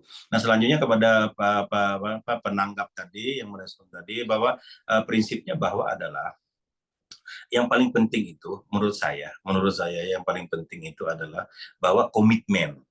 Nah, jangan negara-negara maju, saya juga titip nih pesan kepada aktivis Walhi, Pak Danang Firman, tolong supaya masyarakat kita ini semangat juga menjaga hutan, semangat menjaga komitmen negara-negara maju itu terhadap carbon trading, maka komitmen mereka itu ya jangan sampai nanti ibarat orang nagih utang yang kadang-kadang kita sudah melakukan kewajiban tapi ya kita nggak diberikan hak-hak kita kan begitu. Nah, ini yang menurut saya yang sering terjadi, dan kalau bisa itu jangan terlalu kaku lah, rigid lah, kapan perlu jangan menunggu sempurna. Oh ini kalau perlu persyaratannya itu belum cukup, kasih uangnya. Wih, katanya persyaratan belum cukup aja untuk tukar-menukar carbon trading udah dikasih uang nih. Apalagi nanti kita udah kan begitu. Jadi harus dirangsang juga gitu loh. Jadi maksud saya itu negara-negara maju komitmennya harus jelas, tegas. Lalu kemudian juga ini kan upaya-upaya dunia, upaya-upaya industri-industri di negara-negara maju itu kan sudah besar saja saya lihat. Cuma hanya mungkin ini kadang-kadang perlu tantangan untuk dalam sekarang masyarakat merasa menikmati. Saya itu sudah ada bilang satu desa, udahlah saya bilang gak usah bangun kebun sawit, kamu jaga aja hutannya, nanti kamu jual itunya oksigennya, kamu jual itulah karbon itu segala macam. Iya Pak, masyarakat sekarang nih belum merasakan ada buktinya gitu. Nah orang Indonesia itu kan begitu, orang kita itu kan mentalnya begitu. Kalau sudah terbukti ada satu desa maju karena carbon trading, nah, saya yakin lah, udahlah, nggak usah disuruh jagain, udah pasti dengan sendirinya mereka. Tapi tadi terbukti. Nah, jangan sampai negara juga kadang-kadang mohon maaf, jangankan masyarakat, negara aja kalah nagih carbon trading sama negara maju gitu, nggak pernah kelar-kelar. Nah, itu ya kan gitu. Ini mungkin ini ya sedikit saya ini hampir jam 10 ini. 5 menit lagi. Jadi mungkin itu sedikit apresiasi saya. Terima kasih. Tapi yang jelas saya mengapresiasi kegiatan ini. Setidaknya kita sudah berani untuk membuka, mengintrospeksi, lalu kemudian setidak-tidaknya kita sudah membuat satu list lah bagaimana langkah-langkah yang harus kita hadapi. Mengenai bagaimana implementasinya, saya pikir itu adalah upaya kita berusaha untuk mengarah ke sana. Dan saya yakin orang akan dipaksa nantinya. Jadi orang akan dipaksa untuk menjaga alam ini, akan dipaksa. Karena apa? Kalau mereka tidak ingin nantinya alam ini yang akan memakan kita gitu. Jadi saya pikir saatnya, dan kemudian mengenai sekarang ini pasti akan ini. Memang kadang-kadang perlu seperti tadi yang oleh teman-teman dari Walhi tadi, bagaimana tentang alam Kalimantan. Inilah yang terjadi sebenarnya. Kita orang Dayak, kita orang ini sudah sudah terlatih saja sebenarnya menjaga alam. Tapi ketika antara kebutuhan mulai muncul, bukan hanya kebutuhan orang Dayak, kebutuhan bangsa Indonesia, kebutuhan bangsa dunia, kan gitu kan. Nah ini akhirnya, kalau hanya untuk kebutuhan bangsa Dayak mungkin nggak perlu banyak kerusakan hutan, cukup saja. Tapi karena kebutuhan itu menjadi satu di tempat kita, ada kebutuhan-kebutuhan orang-orang lain yang kebutuhan bangsa negara. Nah ini yang ya saya bilang tadi, antara kebutuhan dengan kelestarian itu harus ada keseimbangan. Keseimbangannya bagaimana? Mengelola sawitnya seperti apa, mengelola tambangnya seperti apa. Ya karena juga saya pikir bahwa sumber daya alam yang ada ini kan harus, yang penting itu dikelola. Nah pengelolaannya itu yang saya bilang tadi, kalau memang di bawahnya ada batu bara, lalu kemudian di atas nggak bisa ditanamin apa-apa, tapi setelah batu baranya itu selesai diangkut, tidak ada lagi energi panas segala macam, kan ditutup kembali, kan bisa juga menjadi lahan produktif. Tapi itu kan yang saya bilang tadi tidak dilakukan. Coba buktikan, tambang ribuan hektar kemudian menjadi hijau di atasnya. Nah, pasti kan ini, tapi kan saya belum pernah dengar juga ada lahan tambang 1.000 hektar, lalu di atasnya tumbuh pohon-pohon setelah ditambang di bawahnya. Karena kan juga kadang-kadang kita nggak bisa tanam juga, karena energi panas itu kan tinggi segala macam, karena ada batu bara di bawahnya, sehingga ini kan perlu dibuang dulu. Nah setelah dibuang, ditutup kembali, lalu kemudian dibuat perlakuan, lalu akhirnya tanahnya menjadi subur, tanahnya bisa menjadi produktif. Nah sebenarnya kan itu logika berpikirnya. Tapi kan itu tidak terjadi. Dia tinggal menjadi lobang, dia tinggal menjadi ini. Nah, sebenarnya kalau bisa ada suatu badan khusus atau sesuatu apa yang bisa, tapi diberikan kewenangan. Lobang-lobang itu kalau ada orang yang menanam menjadi hijau, menjadi hak milik dia. Nah, ayo coba negara buat aturan seperti itu. Saya yakin banyak orang berbondong-bondong. Ini kadang-kadang kita sudah perlakukan itu seperti ini, nanti negara ini milik ini, nanti kalau sudah produktif ya banyak lagi yang mengklaim lain, kan begitu mengklaim-klaimnya gitu loh. Mungkin itu maksud saya. Jadi sebenarnya ini perlu kebijakan yang strong, kebijakan yang strong power lah ya, karena tidak bisa biasa-biasa juga gitu loh. Jadi saya sepakat kepada tadi, memang konflik agraria di Kalteng ini sudah sangat memprihatinkan, tapi sebenarnya tadi saya bilang, saya itu sudah meyakinkan kepada para pengusaha juga sebagai ketua umum Kadin, saya bilang udahlah, sebenarnya kan tidak ada kerugian, hanya berbagi keuntungan gitu loh. Jadi nggak ada sebenarnya orang ngasih plasma itu rugi, itu bohong. Kalau ada pengusaha bilang dia ngasih plasma itu rugi, itu bohong. Pasti hanya berbagi keuntungan. Nah, itulah. Jadi mungkin ini ayo kita suarakan sama-sama bahwa ayolah berbagilah keuntungannya itu, yang biasanya mungkin dapat 100.000 untungnya, ya sekarang cuma dapat 50.000, ya udahlah, ya kan, ya udahlah, jangan terlalu serakah lah ya, kan gitu juga. Saya pikir itu. Makasih Dr. Noval dan juga penanggap, dan juga kepada adinda saya, Oki Lampe, praktisi, kemudian juga Bang Janang Firman, aktivis Walhi, salam ya. Jadi mungkin saya tidak bisa ini nih, jadi saya harus melanjutkan kegiatan lain, tapi prinsipnya kalau ada mungkin poin-poin nanti hasil diskusi ini, silahkan kirimkan ke saya, siapa tahu nanti saya bisa sambungkan dengan stakeholder yang ada nantinya, baik kolega saya yang ada di provinsi maupun yang ada di Jakarta. Ya, terima kasih banyak, salam semuanya. Sedikit Pak, boleh nanya sedikit, nyambung aja Pak. Oh ya. Ya, boleh ya.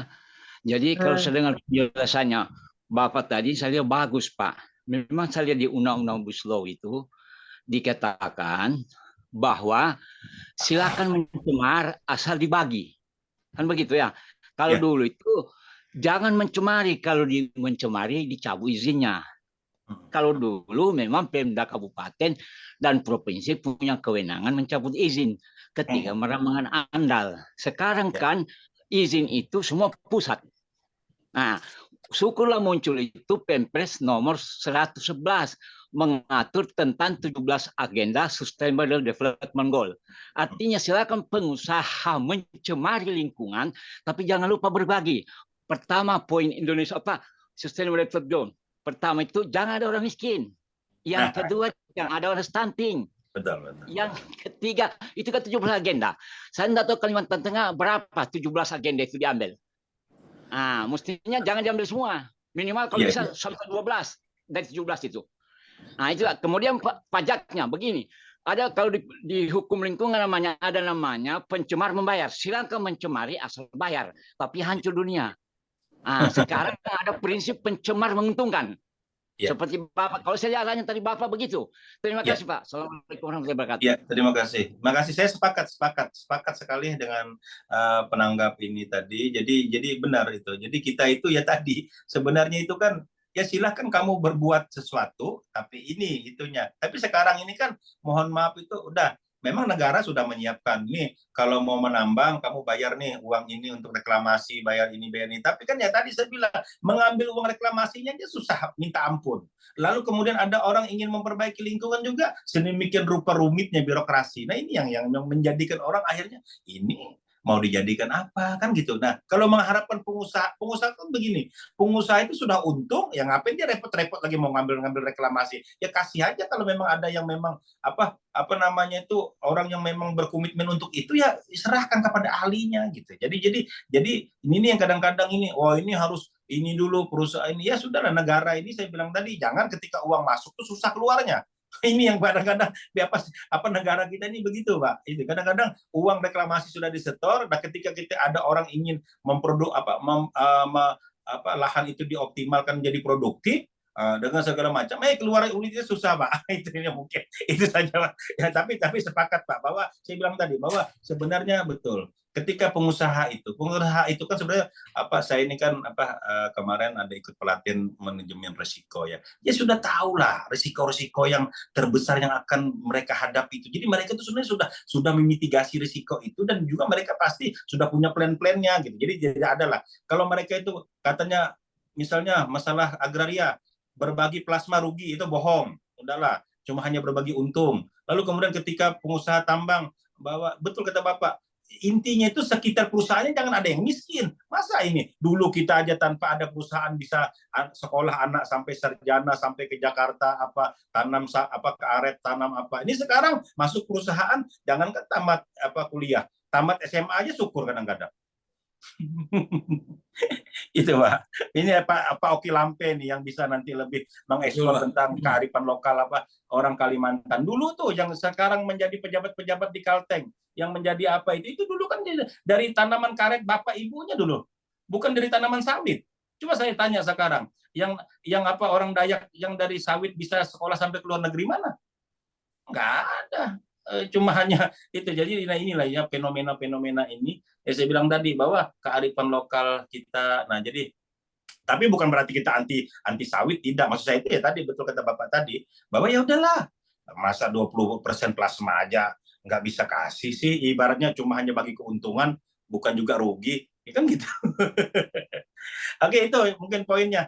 Panjang nih, lebar ini nanti ini saya nih lagi di Jakarta ini susah diprediksi macetnya, jadi takut di jalan ininya. Saya izin pamit, undur diri tanpa mengurangi rasa hormat saya kepada semuanya. Terima kasih Dr. Noval. Salam buat Ibu Direktur Bu Nur Hidayah. Salam buat saudara Adinda Oki Lampe dan juga Jandang Firman dan juga para peserta semuanya. Yakin insya Allah di lain waktu kita bisa ketemu lagi, berdiskusi lebih panjang lebar lagi, karena saya juga selaku Majelis Adat Nasional sangat memahami lah bagaimana kita berupaya untuk kearifan lokal kita itu bisa menjadi satu afirmasi kebijakan di pemerintah pusat. Tabe semuanya. Wassalamualaikum warahmatullahi wabarakatuh. Ya, Terima kasih Pak Rahmat. Yang salam balik katanya dari Ibu Direktur, itu masih presentasi Pak. Iya, siap. Baik, terima kasih Pak Rahmat, karena tadi ya ada keyword-keyword tentang beliau terbuka, terus tentang komitmen, tentang mental, dan tadi ya solusi-solusi praktis sudah disampaikan. Kita akan bergeser tentunya ke Pak Oki tentang konflik ya hak masyarakat adat. Silakan. Baik, terima kasih Pak Noval. Dari begitu banyak yang disampaikan, pertanyaan juga dari para penanggap tadi, apa yang disampaikan oleh juga Pak Rahmat tadi, kami dari segi praktisi hukum, saya ada beberapa catatan sedikit terkait dengan beberapa konflik yang terjadi, khususnya di Kalimantan Tengah. sebelum saya sampaikan beberapa catatan saya, perlu saya sampaikan juga, tidak sampai 1 bulan yang lalu, saya betul-betul sampai ke lokasi terkait dengan konflik yang terjadi di Seruyan. Kebetulan beberapa minggu yang lalu saya ditugaskan dari Dewan Adat Dayak Kalimantan Tengah. Kebetulan saya juga bersama salah satu rekan saya, Pak Heronika. Kita kebetulan diberikan tanggung jawab sebagai ketua bidang terkait dengan bidang hukum yang ada di Dewan Adat Dayak. Beberapa konflik tersebut setelah kami sampai di lapangan, banyak hal yang memang terbuka pada akhirnya terkait dengan konflik antar masyarakat dan perusahaan. Jadi memang terkait dengan konflik agraria ini dibilang sangat kompleks, betul Pak, sangat kompleks. Karena memang kita berkaca dari melihat dari sisi perusahaan-perusahaan yang nakal juga ada, itu fakta dan rahasia umum yang sudah jelas terjadi di Kalimantan Tengah. Dan juga terkait dengan masyarakat setempat yang memang oknum-oknum ini juga yang sebenarnya kita katakan berkedok masyarakat. Nah, tidak semua masyarakat juga sama seperti oknum ini. Oknum-oknum nakal inilah yang terjadi. Jadi beberapa minggu yang lalu juga kita masuk sebagai tim dari DAD, juga kita netral, kita tidak mendukung dari perusahaan, dan kita juga tidak mendukung masyarakat. Kita lihat ini seperti apa penyelesaiannya, tengahnya, solusinya seperti apa. Jadi beberapa hal kemarin kita sudah lakukan kunjungan langsung ke sana, dan beberapa memang poin-poin penting kita sudah dapatkan terkait dengan konflik. Salah satu sampelnya adalah yang di Seruyan. Nanti saya sampaikan itu terkait apa saja yang terjadi di Seruyan, tapi saya menyampaikan dulu beberapa catatan terkait dengan apa yang disampaikan oleh penanggap tadi, dan juga apa yang disampaikan oleh rekan saya dari Walhi tadi. Catatan saya sederhana saja, Pak, bahwa pemerintah itu sebagai regulator dan juga sebagai penegakan hukumnya. Jadi negara itu wajib hadir dalam apapun sengketa berbasis sumber daya alam, karena ini menuju mengarah ke arah langkah penyelamatan lingkungan hidup.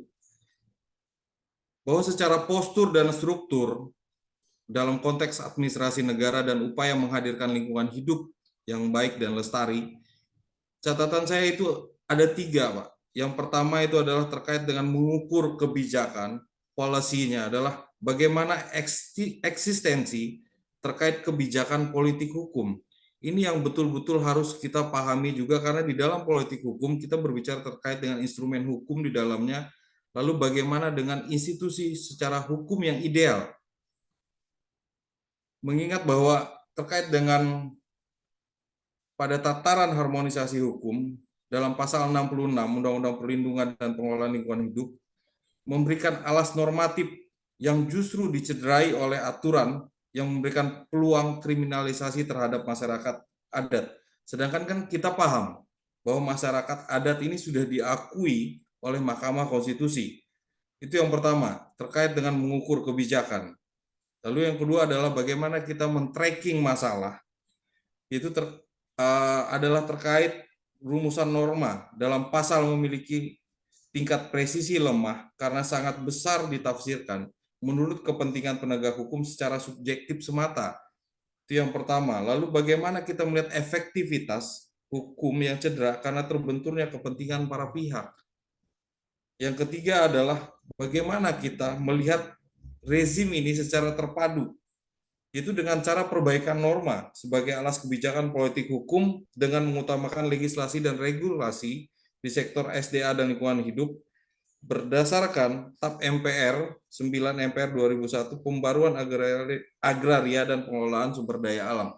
Itu beberapa catatan yang saya sampaikan. Lalu terkait dengan apa yang disampaikan juga oleh rekan saya Walhi tadi, di May Day kemarin, Walhi mengangkat isu terkait dengan Undang-Undang Cipta Kerja. Bagaimana munculnya Undang-Undang Cipta Kerja ini yang harusnya bisa instrumen hukum yang kuat untuk melindungi masyarakat, justru ada perubahan yang bisa merugikan masyarakat. Ambillah contoh. terkait dengan AMDAL. AMDAL ini seharusnya sebelum terbitnya izin, AMDAL itu harus sudah ready di awal, tapi tidak di dalam Undang-Undang 6 2023. Itu dipangkas. Lalu terkait dengan Undang-Undang 41 tahun 99 terkait dengan kehutanan, syarat minimal 30% harus dilindungi dari suatu wilayah, aturan itu dihapus melalui Undang-Undang Cipta Kerja. Lalu kalau kita berbicara apa yang disampaikan oleh Pak Rahmat tadi, kita berbicara terkait dengan mitigasi, apapun itu, baik itu isu perubahan iklim atau perlindungan hutan, ini terpangkas semua karena regulasi ini. Ini tertuang di pasal 110A dan 110B. Perusahaan mendapatkan legalitas atas bisnis yang selama ini ilegal. Justru ini yang menjadi permasalahan sekarang ini. Regulasi-regulasi kita, saya sebut kurang mumpuni saja karena sangat bertabrakan sekali. Undang-Undang PPLH mensyaratkan demikian, lalu terbantahkan lagi oleh Undang-Undang Cipta Kerja. Lalu investasi-investasi, baik investor dari luar, ini banyak cara. Tapi pemerintah, seperti yang disampaikan Pak Rahmat tadi, terima, keluarnya susah. Hal-hal inilah yang memang saya harapkan, baik itu dari praktisi, akademisi, ataupun dari wali dan tim-tim yang lainnya, ayo kita lebih peka terhadap aturan-aturan yang ada sekarang ini. Itu dulu, Pak Noval. Rasanya kita perlu mendengar Pak Janang ya, karena dari tadi udah dimention kayak gitu dari narasumber pertama dan kedua. Monggo silakan responnya sebelum ke penanya ini Pak Tovan dan dari UIN Tulungagung nih, Muhammad Lukman. Silakan. Iya. Terima kasih. Suara saya jelas lagi ya, Kono? Aman. Oke. Pertama, terkait dengan beberapa hal yang sudah disampaikan tadi, memang ini menjadi sebuah topik permasalahan yang cukup serius, menjadi sebuah konsentrasi juga dari kita juga, terkait dengan bagaimana sebenarnya hari ini terkait regulasi ya, yang cukup carut-marut di Indonesia.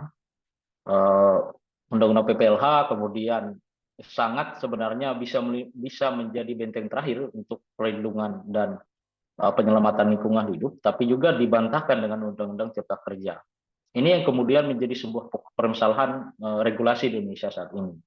Apalagi di pasal 110A, 110B itu, yang kemudian muncullah kebijakan baru terkait dengan pemutihan sawit. Karena bayangkan saja berapa kerugian negara selama beberapa tahun aktivitas perusahaan yang bekerja di luar batas izinnya, bahkan berada di dalam kawasan hutan. Dan kita juga mendorong bagaimana sebenarnya seharusnya pemerintah sebelum melakukan pengampunan juga melakukan penindakan terhadap beberapa perusahaan, terutama di Kalteng. Bayangkan saja berapa kerugian negara di Kalteng, kerugian masyarakat Kalimantan Tengah, kerugian pemerintah Provinsi Kalimantan Tengah, dari berapa ribu hektar lahan di Kalteng itu dikuasai oleh konsesi yang sebenarnya itu berada di luar izin. Nah ini yang kemudian seharusnya bisa menjadi, makanya saya juga ini bisa menjadi sebuah refleksi ya bagi kita semua, dan juga bisa menjadi dorongan bagi kita untuk kepada beberapa pemangku kebijakan, gitu. Baik kepada calon gubernur ke depan, kemudian kepada calon-calon kepala daerah ke depan, baik itu bupati, gubernur, kemudian presiden yang terpilih hari ini, supaya bisa melihat bagaimana Kalteng hari ini. Jangan sampai Kalteng ini yang digadang-gadangkan sebagai penyangga ibu kota negara malah menjadi penyangga yang rapuh, karena kita tidak punya daya dukung dan daya tampung lingkungan yang cukup kuat untuk bisa menopang ibu kota negara. Nah, bayangkan saja seperti yang kami sampaikan tadi, bahwa sudah hampir 80% bahwa Kalteng itu sudah dikuasai konsesi. Nah, ini hal ini juga kemudian menjadi sebuah dorongan konkret bagi kita, bahwa kenapa kita lakukan, bahwa ayo kita lakukan, dorong untuk melakukan kebijakan mitigasi bencana, kemudian lakukan juga untuk terkait dengan mitigasi konflik yang begitu besar dengan melakukan evaluasi terhadap perizinan-perizinan di Kalteng. Harusnya momen pemutihan kebijakan pemutihan sawit kemarin menjadi sebuah evaluasi yang cukup kuat, dan pemerintah Kalimantan Tengah harusnya bisa punya bargaining position di situ untuk menyatakan bahwa Kalteng sudah cukup rapuh dengan kondisi lingkungannya hari ini, jangan sampai kemudian ini malah menimbulkan bahaya yang lebih laten lagi gitu, dengan apalagi nanti akan masuknya ibu kota negara. Nah, terkait dengan beberapa hal yang disampaikan juga tadi, yang beberapa kali disinggung bahwa terkait dengan carbon trading. Sebenarnya secara walhi sebenarnya menolak sebenarnya carbon trading ini. Karena bagi kita ini bagian dari solusi palsu juga. Karena masih belum ada kebijakan yang jelas sebenarnya. Kenapa walhi menolak? Ya karena masih belum ada kejelasan yang konkret dari program ini gitu. Anggapannya carbon trading ini kalau kita menganggap hanya sebagai bagian dari greenwashing saja dari negara-negara di Eropa, mereka merusak lingkungan secara masif, sedangkan kita disuruh untuk bersujud di atas untuk menanam pohon gitu. Harusnya konsep-konsep keseimbangan itu juga perlu juga menjadi sebuah hal yang menjadi sudut pandang yang konkret bagi kita ya. Perspektif yang konkret bagaimana keseimbangan itu antara daya tampung, daya dukung lingkungan kita. Jangan sampai anggapannya kita hanya dijadikan sebagai baskom yang kemudian dapat mereka untuk cuci tangan saja gitu. Dengan sertifikasi hijau mereka gitu. Harusnya kalaupun memang mereka juga serius untuk mendukung kelestarian lingkungan, harusnya mereka juga punya dorongan yang konkret terkait dengan bantuan apa yang memang harus mereka berikan kepada kita sebagai bangsa Indonesia, khususnya di Kalimantan Tengah. Di Kalteng juga ada satu perusahaan yang sudah bergerak di bidang konsesi karbon. Namun sampai saat ini memang kita masih belum ada signifikan ya, belum tahu ya bagaimana sebenarnya prospek dari perusahaan ini sendiri ya, dan bagaimana ini ke depan gitu. Terutama salah satu perusahaan yang ada di Kalteng ini kan untuk Katingan Mentaya Project, PT RMU itu kan salah satu perusahaan karbon yang satu-satunya di Kalteng. Nah, apalagi ke depan juga karbon ini juga bahkan menyasar ke beberapa skema perhutanan sosial seperti hutan adat, hutan desa gitu, dan juga nanti akan didorong itu. Nah, harusnya ini sebelum itu masuk, sebenarnya harusnya kita bisa lebih kuat lagi. Makanya beberapa kali Walhi ketika menyuarakan apa sih sebenarnya tanggapan Walhi terhadap dilaksanakannya kebijakan ibu kota negara misalnya. Ya kita melihat bahwa bagaimana Kalteng seharusnya lebih ekstra lagi untuk mendorong pengakuan dan perlindungan terhadap wilayah kelola masyarakat. Jangan sampai nanti kita gigit jari juga nanti akhirnya ketika investasi-investasi masuk dari luar yang begitu masif seperti Jakarta misalkan, kita hanya sebagai penonton saja di sini. Kita tidak punya tanah, kita tidak punya mendapatkan lingkungan yang baik dan sehat. Dan juga tadi Bang Rahmat beberapa kali menyinggung ya soal bagaimana sebenarnya kondisi pendidikan, kondisi kesehatan di sekitar lingkungan tambang, investasi dan lain sebagainya. Nah ini juga menjadi sorotan kita juga sebenarnya, bahwa bagaimana kita sebelum adanya investasi sebenarnya kita ada beberapa hal yang lebih sustainable gitu bisa kita lakukan. Misalkan ada dulu, misalkan ada perkebunan karet dan sebagainya. Tapi di lain sisi masuknya pertambangan juga hari ini kita bisa melihat lah daerah-daerah sekolah atau fasilitas kesehatan di area sekitar perusahaan pertambangan itu apakah lebih baik atau lebih maju? Saya rasa tidak signifikan majunya. Bahkan banyak anak-anak yang malah putus sekolah di situ. Hanya karena bayangan mereka cukup aja lulus SMA, ya udah tidak usah kuliah, saya mau jadi operator, jadi super truck aja, batubara, gajinya cukup fantastis. Hanya sebatas itu. Kita dibatasi di ruang kita untuk berpikir maju ke depan, bagaimana kita mengembangkan ilmu pengetahuan dengan ruang yang sempit itu. Nah ini menjadi sebuah harusnya menjadi sebuah refleksi ya di Hari Lingkungan Hidup ini sendiri, dan harapannya memang saya berharap juga sebenarnya kalaupun Bang Rahmat masih ada di sini juga beliau juga sebagai orang yang ada di pemerintah juga bisa lebih keras untuk menyuarakan hal ini dan bisa menjadi pembisik yang baik kepada kepala daerah kita itu. Saya rasa itu saja kalau tanggapan saya terkait dengan pertanyaan di awal tadi. Terima kasih, Bang. Ya. Nah, ini menarik ya, udah saling respon dan juga saling tanggap ya. Nah, selanjutnya ini termin yang kedua. Termin yang kedua untuk sesi pertanyaan ini ya, ada yang sudah angkat tangan, Bapak Tovan dan juga Pak Muhammad Lukman. Saya persilakan. Pak Tovan mungkin silakan. Ya, Assalamualaikum warahmatullahi wabarakatuh. Salam. Yang pertama, perkenalkan nama saya. Ya, halo. Apakah suaranya bisa terdengar? Sudah. Nama dari mana, instansi mana, terus pertanyaan. Perkenalkan diri, mungkin saya di bagian mahasiswa ya, Himpunan Pelajar Mahasiswa Kalimantan Tengah di Yogyakarta. Saya ingin menanggapi yang pertama bahwasanya kita itu sangat erat dengan hutan. Beberapa kali HPMKT Yogyakarta itu melakukan aksi ya.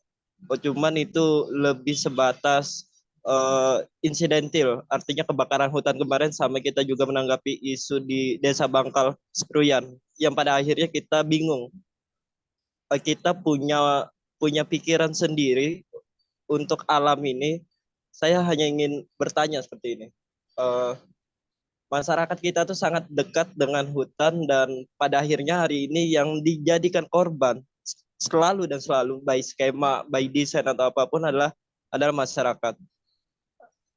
Apakah sinergi kita sebagai kumpulan organisasi ya, termasuk Walhi dan kawan-kawan yang lain, apakah kita bisa memberikan rekomendasi? Mungkin itu hal yang paling mudah dijangkau kalau dari saya.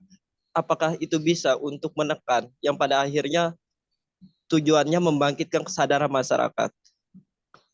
Karena saya pikir ketika kita memang tidak benar-benar sadar akan keberadaan alam itu, saya yakin bangsa Dayak akan punah. Hutan punah, bangsa Dayak akan punah. Mungkin itu saja. Apakah kita bisa memberikan rekomendasi itu, dan bagaimana alurnya? Terima kasih. Oke, baik. Terima kasih, Mas Tovan. Silakan Muhammad Lukman. Silakan. Baik Bapak, terima kasih atas waktunya.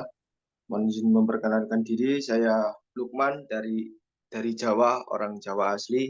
Di sini saya tertarik dan sedikit tentang pengetahuan ilmu alam Kalimantan.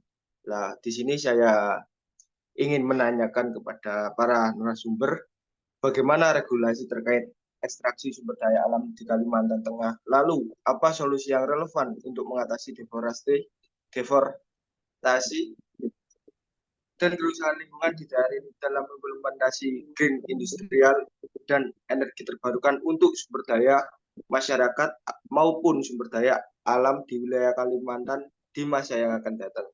Kurang lebih begitu, Bapak. Terima kasih. Ya, baik. Ada lagi satu?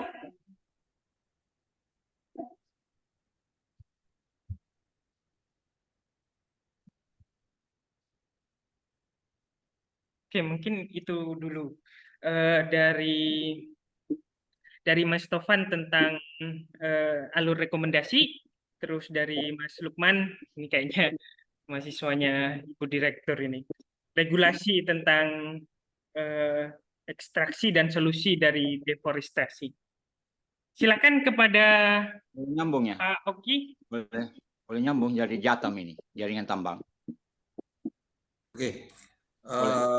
Bentar, baik, Pak. Baik, silakan. Halo. Iya, halo. Boleh Pak. Dari Jatam, boleh. Jaringan tambang. Algoritma. 3 menit, Ya. 3 menit. Silakan, Pak. Oh ya, jadi begini. Saya mau tanya itu kearifan lokal. Kalau Kalimantan ini kearifan lokalnya apa? Karena saya lihat itu isinya kearifan lokal itu sebenarnya bukan kearifan lokal, kearifan suku. Padahal yang dimaksud dengan arif itu misalnya orang Kalimantan Tengah. Tidak boleh begini. Supaya kita arif, kita kasih boleh. Itu disebut kearifan lokal, bukan kearifan suku. Terima kasih. Assalamualaikum warahmatullahi wabarakatuh. Waalaikumsalam warahmatullahi wabarakatuh. Ya. Nanti itu ada hubungannya dengan program APSK selanjutnya tentang short course. Kita lanjut, silakan Bapak Oki, 2 pertanyaan tadi. Baik, terima kasih Pak Noval menanggapi tadi dari Mas Tovan Ringkan ya, dari mahasiswa Jogja, Kalimantan Tengah, terkait dengan rekomendasi.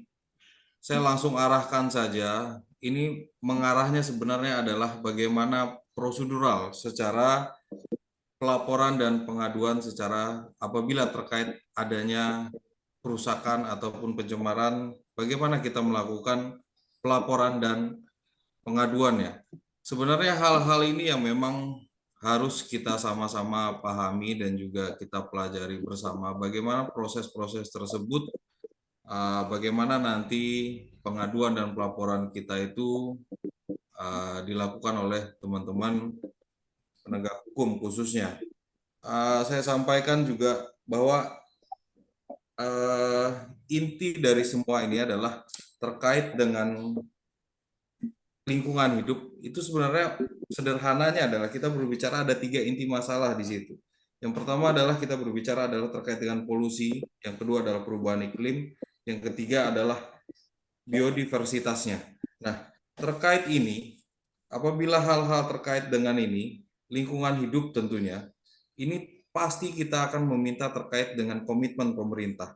Ini kan sudah jelas sebenarnya. Ini tertuang di dalam pasal 62 ayat 1 dan 2 Undang-Undang PPLH. Komitmen pemerintah yang pertama adalah pemerintah daerah harus mengembangkan sistem informasi terkait lingkungan hidup. Itu yang pertama. Lalu yang kedua, ini yang menjadi memang betul-betul poin pentingnya adalah pemerintah pusat bertugas dan berwenang untuk mengembangkan dan melaksanakan kebijakan pengelolaan pengaduan masyarakat serta penegakan hukum. Ini sudah jelas tertuang dalam pasal 22 angka 23 Perpu Cipta Kerja yang mengubah pasal 63 ayat 1 huruf R dan AA dan di Undang-Undang PPLH. Nah, terkait dengan pelaporan dan pengaduan ini, itu sudah sangat jelas, tertuang juga di dalam Undang-Undang PPLH dari pasal 65 sampai dengan pasal 70. Lalu terkait dengan pelaporan, ini juga tertuang di dalam pasal 71 ayat 1 Undang-Undang Kehutanan, apabila kita melaporkan ke aparat hukum. Lalu di situ ada perlindungan saksi, pelapor, dan informasi. Ini semua juga tertuang di dalam regulasi juga di dalam Undang-Undang 18 2013 pasal 81 ayat 1 pencegahan dan pemberantasan kerusakan hutan. Lalu ada perlindungan saksi dan korban terhadap pelapor. Nah, ini yang memang betul-betul teman-teman mahasiswa harus pahami juga karena memang terkait dengan pelaporan ataupun pengaduan kita ini dilindungi secara regulasi. Nah, ini yang memang kita coba dari sekarang, ayo teman-teman muda, kita lebih aktif lagi terkait dengan kerusakan lingkungan, ayo kita yang dampingi, kita yang hadir di depan untuk pelaporan dan pengaduannya. Lalu terkait juga masalah dengan kejadian yang di Seruyan maupun itu Bangkal ataupun yang baru saja sekarang yang terjadi pelaporan terhadap masyarakat dari perusahaan terkait dengan penjarahan sawit di Seruyan. Jadi memang seperti yang saya sampaikan barusan tadi, bahwa perusahaan-perusahaan nakal ini di luar, mereka menanam itu di luar dari HGU. Itu yang pertama, penanaman di luar HGU. Lalu yang kedua, masyarakat, areal tersebut sebenarnya sudah dilepas ke perusahaan, sudah dijual. Tapi masyarakat sadar bahwa areal tersebut tidak masuk dalam areal HGU. Masyarakat jarah di situ. Perusahaan bilang itu wilayah mereka, tapi tidak masuk dalam HGU. Ribut. Itu yang terjadi di lapangan. Jadi memang dari segi pemerintah itu memang harus hadir sekali di sana. Jadi perusahaan-perusahaan kalau bilang semua perusahaan itu baik, tidak semua baik. Banyak yang nakal. Apakah dibilang masyarakat ada yang baik? Banyak. Yang nakal juga banyak. Itu yang memang benar-benar kita harus pahami juga dari teman-teman mahasiswa karena permasalahan di lapangan itu sangat kompleks. Contoh saja, di awal tahun 2024 ini, lembaga pembiayaan di Sampit itu penuh permohonan. untuk kredit pickup. Semua kredit pickup. Ya tujuannya apa? Untuk ngangkut sawit. Itu yang terjadi di lapangan. Bahkan untuk 1 bulan saja permohonan itu sampai 20 sampai 25 permohonan untuk mengambil kredit pickup.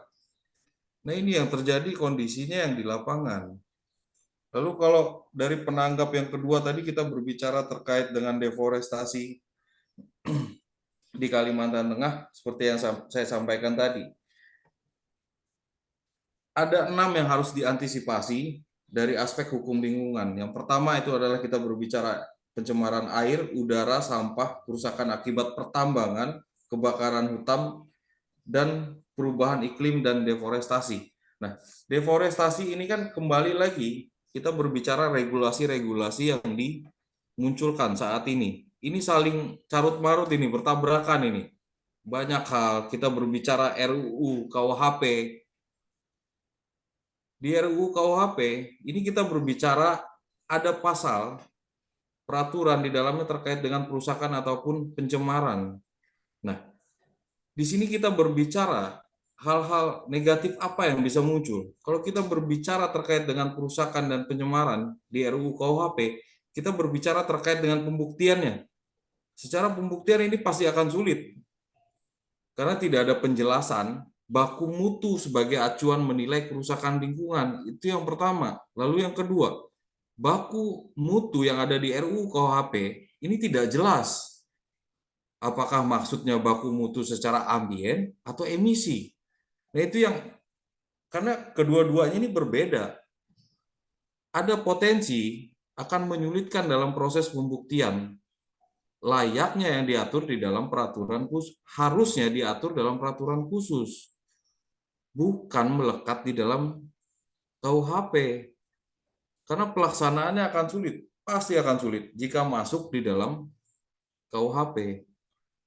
Nah, itu yang sedikit Pak Noval saya sampaikan kepada para penanggap. Terima kasih.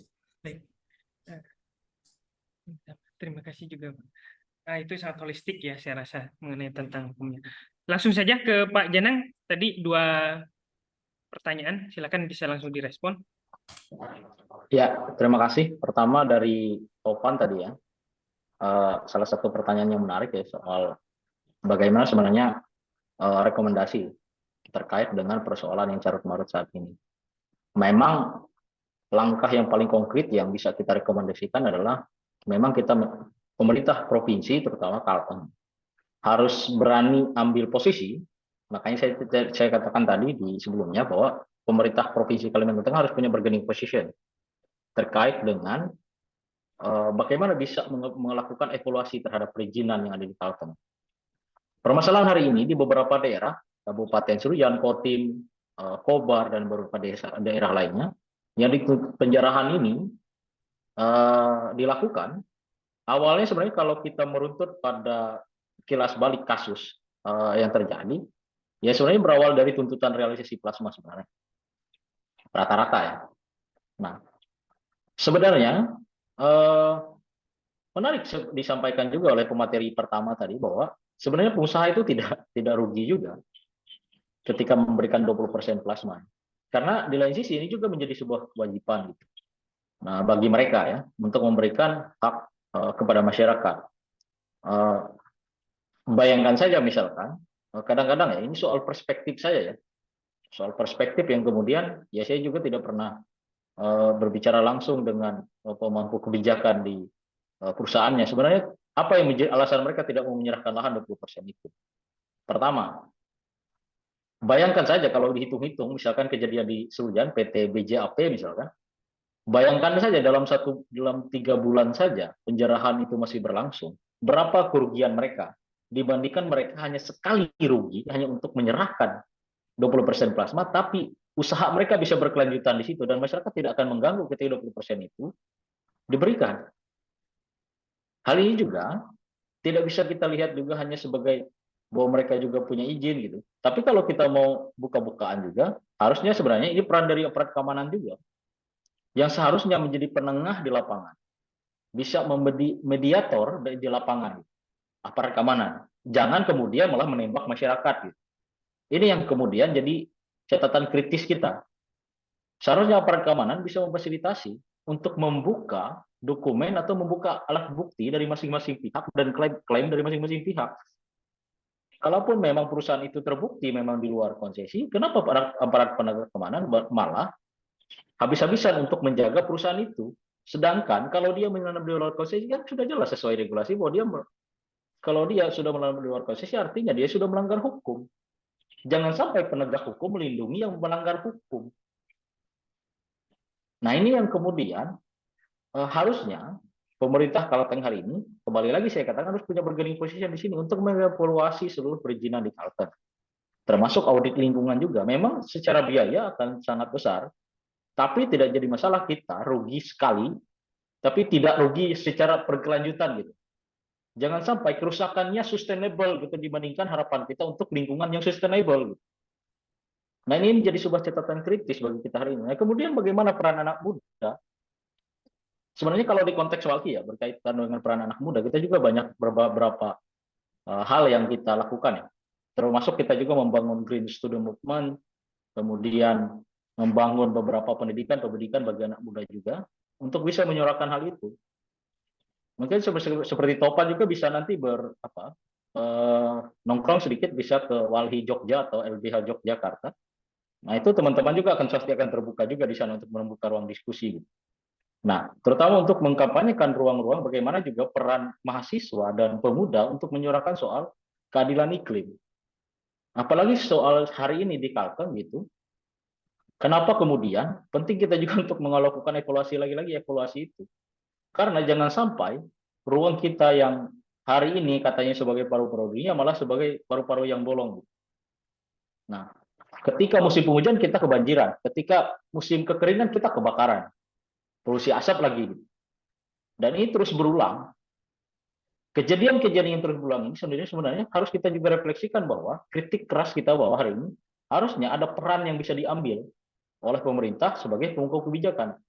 Terus ketika orang juga bertanya, ya Walhi berbuat apa gitu? Ya kita nggak bisa, Walhi tidak bisa membuat kebijakan di Kalteng gitu. Sedangkan Walhi hanya bisa memberikan kritik dan saran, memberikan evaluasi, memberikan masukan dari kritik-kritik yang kita lakukan bahwa ada ancaman yang serius ketika hal ini tetap dipertahankan gitu.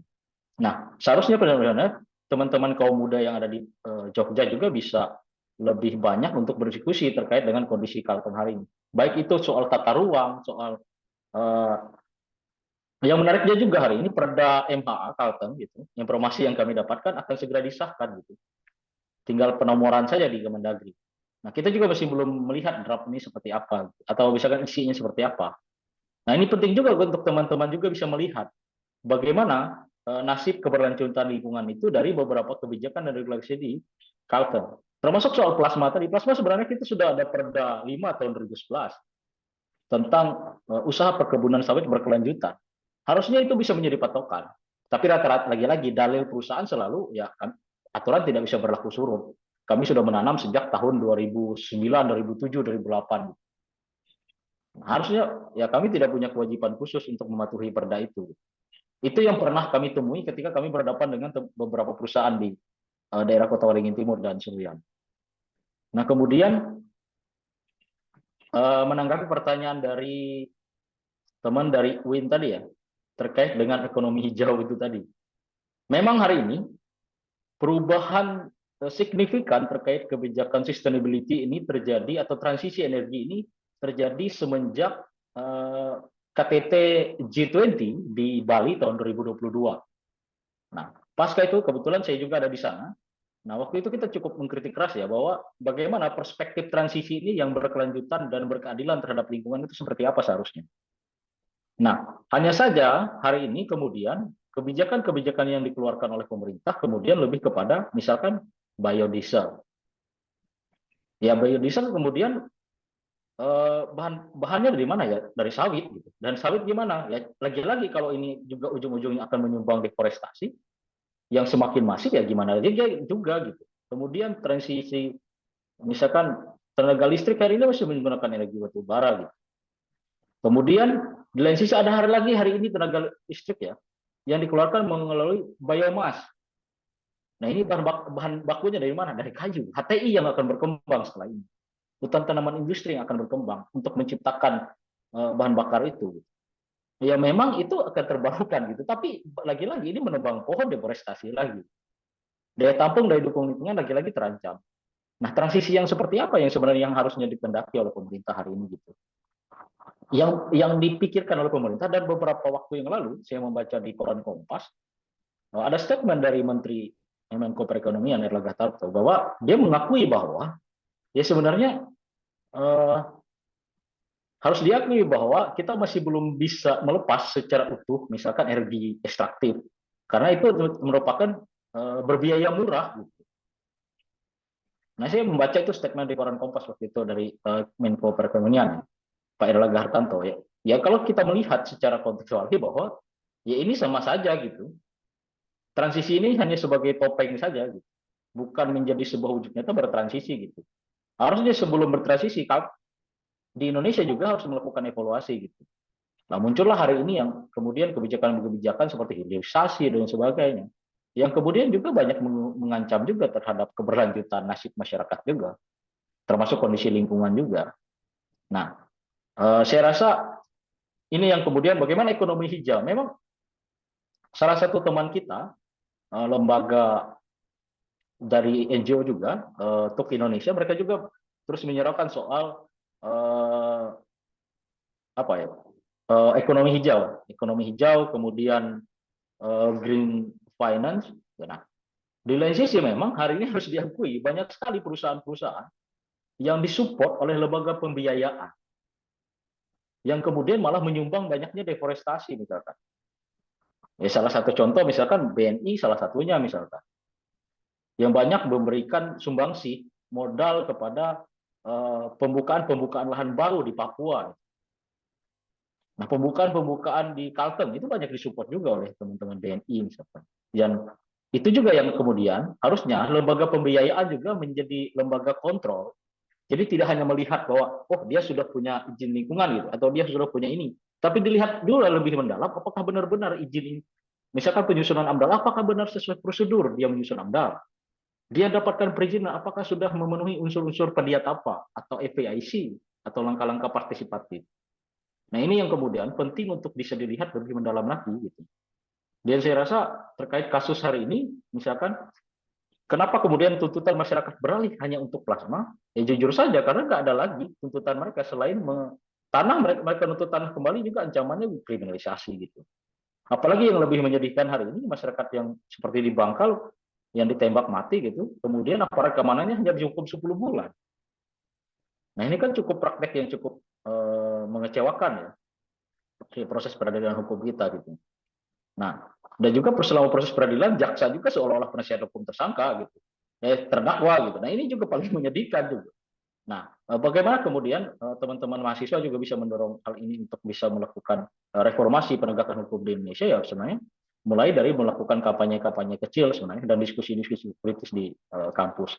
Dan bisa setiap ada perkara, sebenarnya menarik ya, apabila teman-teman mahasiswa juga bisa menyampaikan amicus curiae misalkan kepada proses-proses peradilan lingkungan hidup ataupun adanya kriminalisasi pada masyarakat adat dan pejuang-pejuang lingkungan di Kalimantan Tengah. Saya rasa itu saja sih tanggapan saya. Mohon maaf ya terlalu panjang.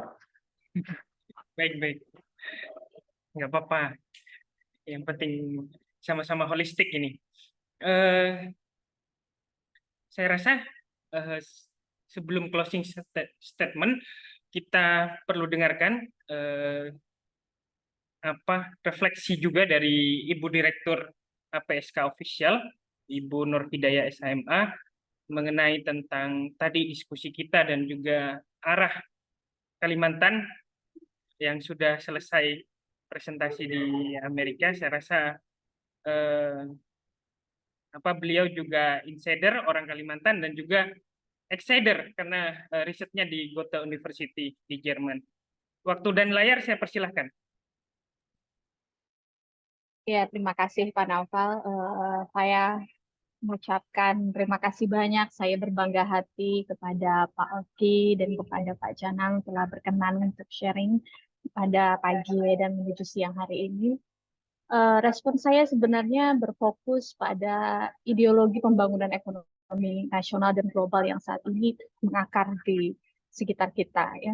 Memang ini permasalahan yang kompleks ya. Saya melihat kompleksitas ini datang dari kemiskinan di wilayah kita di Kalimantan khususnya. Kemudian datang dari persoalan background pendidikan kita yang juga belum banyak mencapai derajat pendidikan yang cukup signifikan seperti itu, dan terlebih lagi ya kita juga diserang dan dicecar oleh pertumbuhan perekonomian kapitalis yang sangat mengakar ini, sehingga sebenarnya kehadiran APSK ya kemudian mencoba untuk menjadi jawaban untuk itu. Apabila kita mempunyai rekan-rekan yang berada di wilayah-wilayah garis terluar yang mungkin barangkali lebih susah untuk mengakses pendidikan, dan mungkin juga tidak memiliki financial support untuk mengakses pendidikan yang lebih tinggi, maka tentunya kita harus memiliki metode di mana pendidikan itu bisa diakses secara murah di mana saja, kapan saja, dan tidak dikapitalisasi dengan apa yang kita sebut dengan biaya yang mahal untuk mengakses pengetahuan. Dan diskusi publik ini adalah salah satu bagian daripada upaya ini. Dan kemudian berbicara tentang kemiskinan di Kalimantan Tengah, tentu ini tadi persoalan PR dari pemerintah, PR dari kita semua, khususnya mereka yang mempunyai ideologi tentang bagaimana kesejahteraan itu tidak hanya dimiliki oleh orang-orang yang bisa bersaing secara ekonomi dalam konstruksi yang sangat kapitalistik ini. Karena kalau kita melihat orientasi pembangunan ekonomi kapitalis yang kita miliki di Indonesia itu memperbolehkan persaingan pasar yang sangat overvalue, overexploited. Jadi ini bermakna bahwa siapa saja yang menyadari bahwa dirinya tidak mampu untuk bersaing di dalam kompetisi yang sangat mengerikan ini, maka mereka adalah orang-orang yang akan teralienasi. Maka bisa saja mereka disebut dengan orang-orang yang menjadi manusia yang tidak berguna, karena tadi seperti yang dikatakan oleh rekan-rekan sebelumnya, mereka kesulitan untuk melakukan defense. Mereka kesulitan untuk mencari jalan keluar ketika tidak ada supporting system yang bisa membantu. Nah, maka tentunya kritik yang paling penting dilakukan adalah kritik orientasi pembangunan Indonesia saat ini. Meskipun teman-teman sudah mengatakan ada yang disebut dengan istilah blue economy, green economy, dan sebagainya, tapi implementasi itu jauh dari harapan yang kita ekspektasikan. Dan ini harapannya perlu kita garis bawahi bahwa harapannya ada sebuah mekanisme di mana putusan-putusan yang kita anggap tidak sustainable terhadap masyarakat, terhadap lingkungan, dan terhadap hak-hak kemanusiaan, hak asasi manusia yang berada di Indonesia, khususnya di wilayah Kalimantan, itu bisa lebih mendapatkan apresiasi. Pemerintah tidak lagi berorientasi pada pembangunan ekonomi eksploitatif yang hanya akan membengkakkan pemasukan APBN dan pemasukan anggaran dasar negara saja. Nah, jadi harapannya APSK bisa mewadahi itu.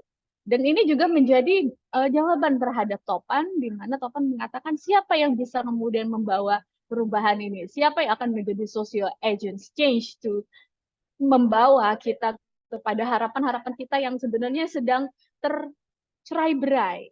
Walhi berupaya mengajak, tapi tidak semua mempunyai perspektif yang sama. Bahkan misalnya pengacara seperti yang Pak Oki sebutkan seharusnya menjadi garda terdepan, orang yang harus memberikan pembelaan seperti itu. Nah, ini artinya kita harus jadi lebih suportif untuk melakukan gotong royong. Nah, harapannya nanti APSK tidak hanya menjaring mahasiswa, tidak hanya menjaring akademisi, tetapi juga menjaring praktisi-praktisi yang sudah berjalan sendirian, kemudian kita menjadi satu, kita menjadi satu tubuh yang kemudian bergerak satu sama lain, dan tentunya kita juga harus berani untuk berkompetisi untuk mendapatkan capital yang telah direbut oleh perusahaan-perusahaan tersebut ya. Oke, demikian tadi sedikit respon saya terhadap pergolakan dan diskursus yang terjadi terkait dengan lingkungan, saya mengharapkan diskusi ini bukan yang terakhir, dan saya mengucapkan terima kasih banyak kepada Mas atau Bapak Oki dan juga Bapak Janabar dan juga Bapak Rahmat yang telah berkenan untuk sharing di siang hari ini. Demikian Bapak Moderator, Pak Dr. Naufal. Baik, itu refleksi dari Ibu Direktur. Selanjutnya closing ya, closing mungkin 3-4 menit dari Bapak Oki dan Bapak Janang. Bapak Oki, saya persilahkan untuk closingnya. Bapak Oki?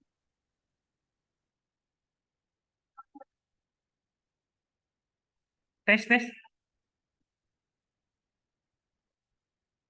Bapak Janang? Ya, silakan closing. Ya. Mungkin 3 menit dari semua complicated diskusi kita. Ya, terima kasih. Sebagai bagian dari closing statement saya, pertama dalam konteks masyarakat adat Dayak di Kalteng, dalam adat Dayak Ngaju juga mengenal dengan istilah Hakam Belom. Hakam Belom ini adalah istilah yang saling menghidupkan. Ini tertulis dalam sebuah jurnal ilmiah yang ditulis oleh Dr. Sindik Ramanusob. Bagaimana prinsip Hakam Belom ini, bagaimana cara manusia itu berkeseimbangan antara alam dengan manusia dengan alam, di mana manusia berkorelasi dan saling menghargai antara manusia dengan alam, alam dengan manusia. Nah, kemudian di lain sisi, Kalteng harus punya bargaining position dalam menentukan arah pembangunan Kalteng ke depan. Terutama dalam mengurangi angka deforestasi dan juga mengurangi angka konflik agraria yang ada di Kalimantan Tengah. Kerusakan lingkungan yang hari ini terjadi ketika di awal tahun dibuka dengan banjir di 9 wilayah kabupaten kota di Kalimantan Tengah harusnya menjadi sebuah refleksi yang mendalam bagi pemerintah, terutama dalam mengambil kebijakan. Satu, harus adanya kebijakan terkait mitigasi bencana yang lebih konkret, bukan bantuan sosial. Dan yang kedua, pemerintah harusnya mengevaluasi dan melakukan audit lingkungan, mengevaluasi perizinan dan melakukan audit lingkungan yang ada di Kalimantan Tengah. Karena ini menjadi sebuah pokok permasalahan utama yang ada di Kalteng yang mengakibatkan banyak terjadinya konflik agraria yang semakin besar, deforestasi yang semakin tinggi dan meluas. Nah, selanjutnya yang terakhir adalah dari saya bahwa konflik agraria hari ini, penjarahan, kriminalisasi yang terjadi di Kalteng tidak terlepas dari semakin sempitnya ruang wilayah kelola rakyat.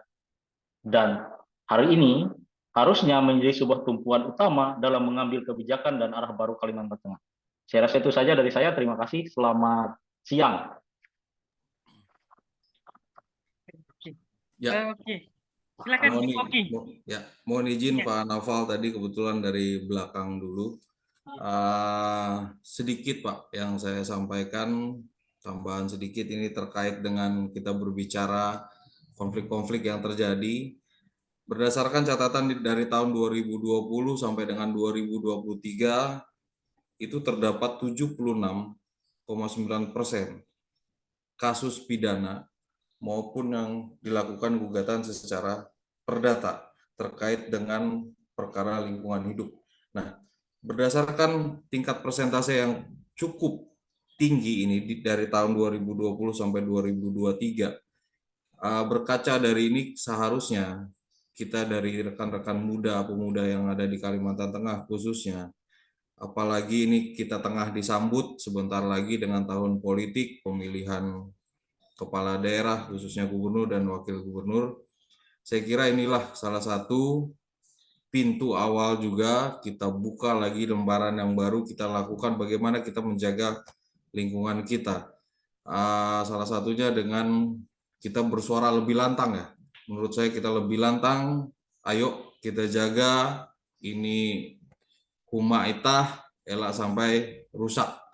Jite yang memang harus dipegang, itu yang harus dipegang oleh teman-teman muda khususnya yang di Kalimantan Tengah. Tidak banyak Pak yang saya sampaikan, yang penting adalah saya harapkan teman-teman muda khususnya dari kami praktisi, teman-teman walhi juga, teman-teman yang pegiat lingkungan juga, harapannya kami dari praktisi kami siap menjadi rekan, menjadi partner terkait dengan bagaimana keluhan-keluhan dari teman-teman pegiat lingkungan khususnya. Dari saya mungkin saya sampaikan adalah teman-teman muda harusnya menjadi hal yang poin penting adalah kita bagaimana menjadi gaya hidup kita lebih ramah lingkungan lah. Kalau dari gaya hidup kita sudah bagus, kesadaran kita sudah bagus, ada satu lagi yang harus memang kita supaya tidak carut-marut dan lebih tegas lagi adalah bagaimana kita berbicara, ayo pemerintah regulasinya harus lebih benar dan lebih tepat. Jangan tabrak sana, jangan tabrak sini. Itu saja Pak Naufal yang sedikit saya sampaikan. Terima kasih. Baik, wah itu saya rasa pamungkas ya, Hakam Belok dan Humaheta. Ya, silakan berganti ke tumbler ya, jangan plastik dan juga dan lain-lain. Tadi di warning ya tentang gaya hidup dan tadi benar tentang regulasi. Izin Bapak Ibu, terima kasih kepada narasumber Bapak Oki dan juga Bapak Janang dan juga Ibu Direktur yang sudah membersamai. Saya rasa ini tidak akan sampai di sini saja. Kita akan terus belajar dan juga menggali dan meriset. Tadi juga menarik ya.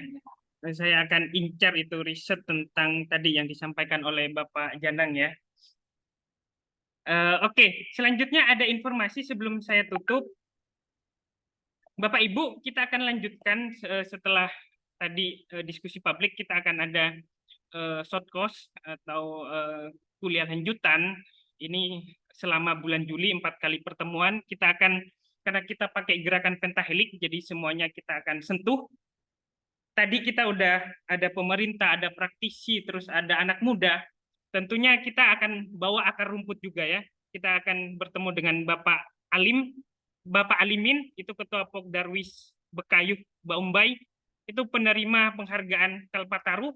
Kita juga akan bertemu dengan akar rumput Haji Zarkasi Hasbi, LC, itu penggagas dari Eko Pesantren Mertapura, penerima penghargaan Kalpataru dari Kementerian Lingkungan Hidup. Terus ada juga Bapak Gangsar Edi Laksono, MSc. Ini tadi sering dimention ya tentang AMDAL. Nah, ini ahli AMDAL dari UIN Saizu. Jadi ini penting sekali. Tadi juga ada dimension tentang tabrak menabrak tentang regulasi. Nah, kita akan berjumpa dengan Prof. Dr. Ibnu, itu selaku guru besar ilmu hukum di YIN Palangkaraya dan juga pakar hukum Kalteng. Ini informasi bisa diakses di websitenya apsk.or.id dan juga lain-lainnya. Nanti akan di-share di grup tentunya dan juga di sosmed APSK.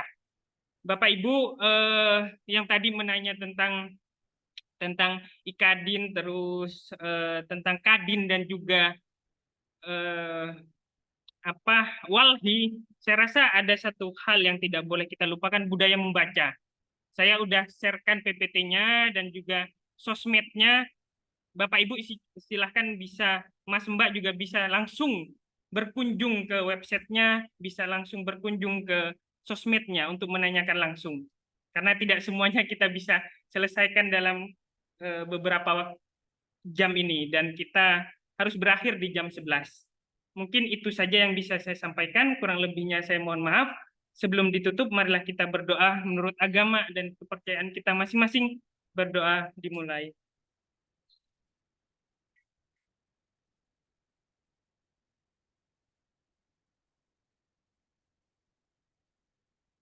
Terima kasih sekali sudah memeras otak kita bersama dalam kearifan dan keluhuran. Sekali lagi yang terakhir saya ucapkan terima kasih kepada Ibu Direktur, Pak Oki, Pak Janang, dan juga Bapak Ibu penerus bangsa dan penerus generasi ya genetik founding father lah.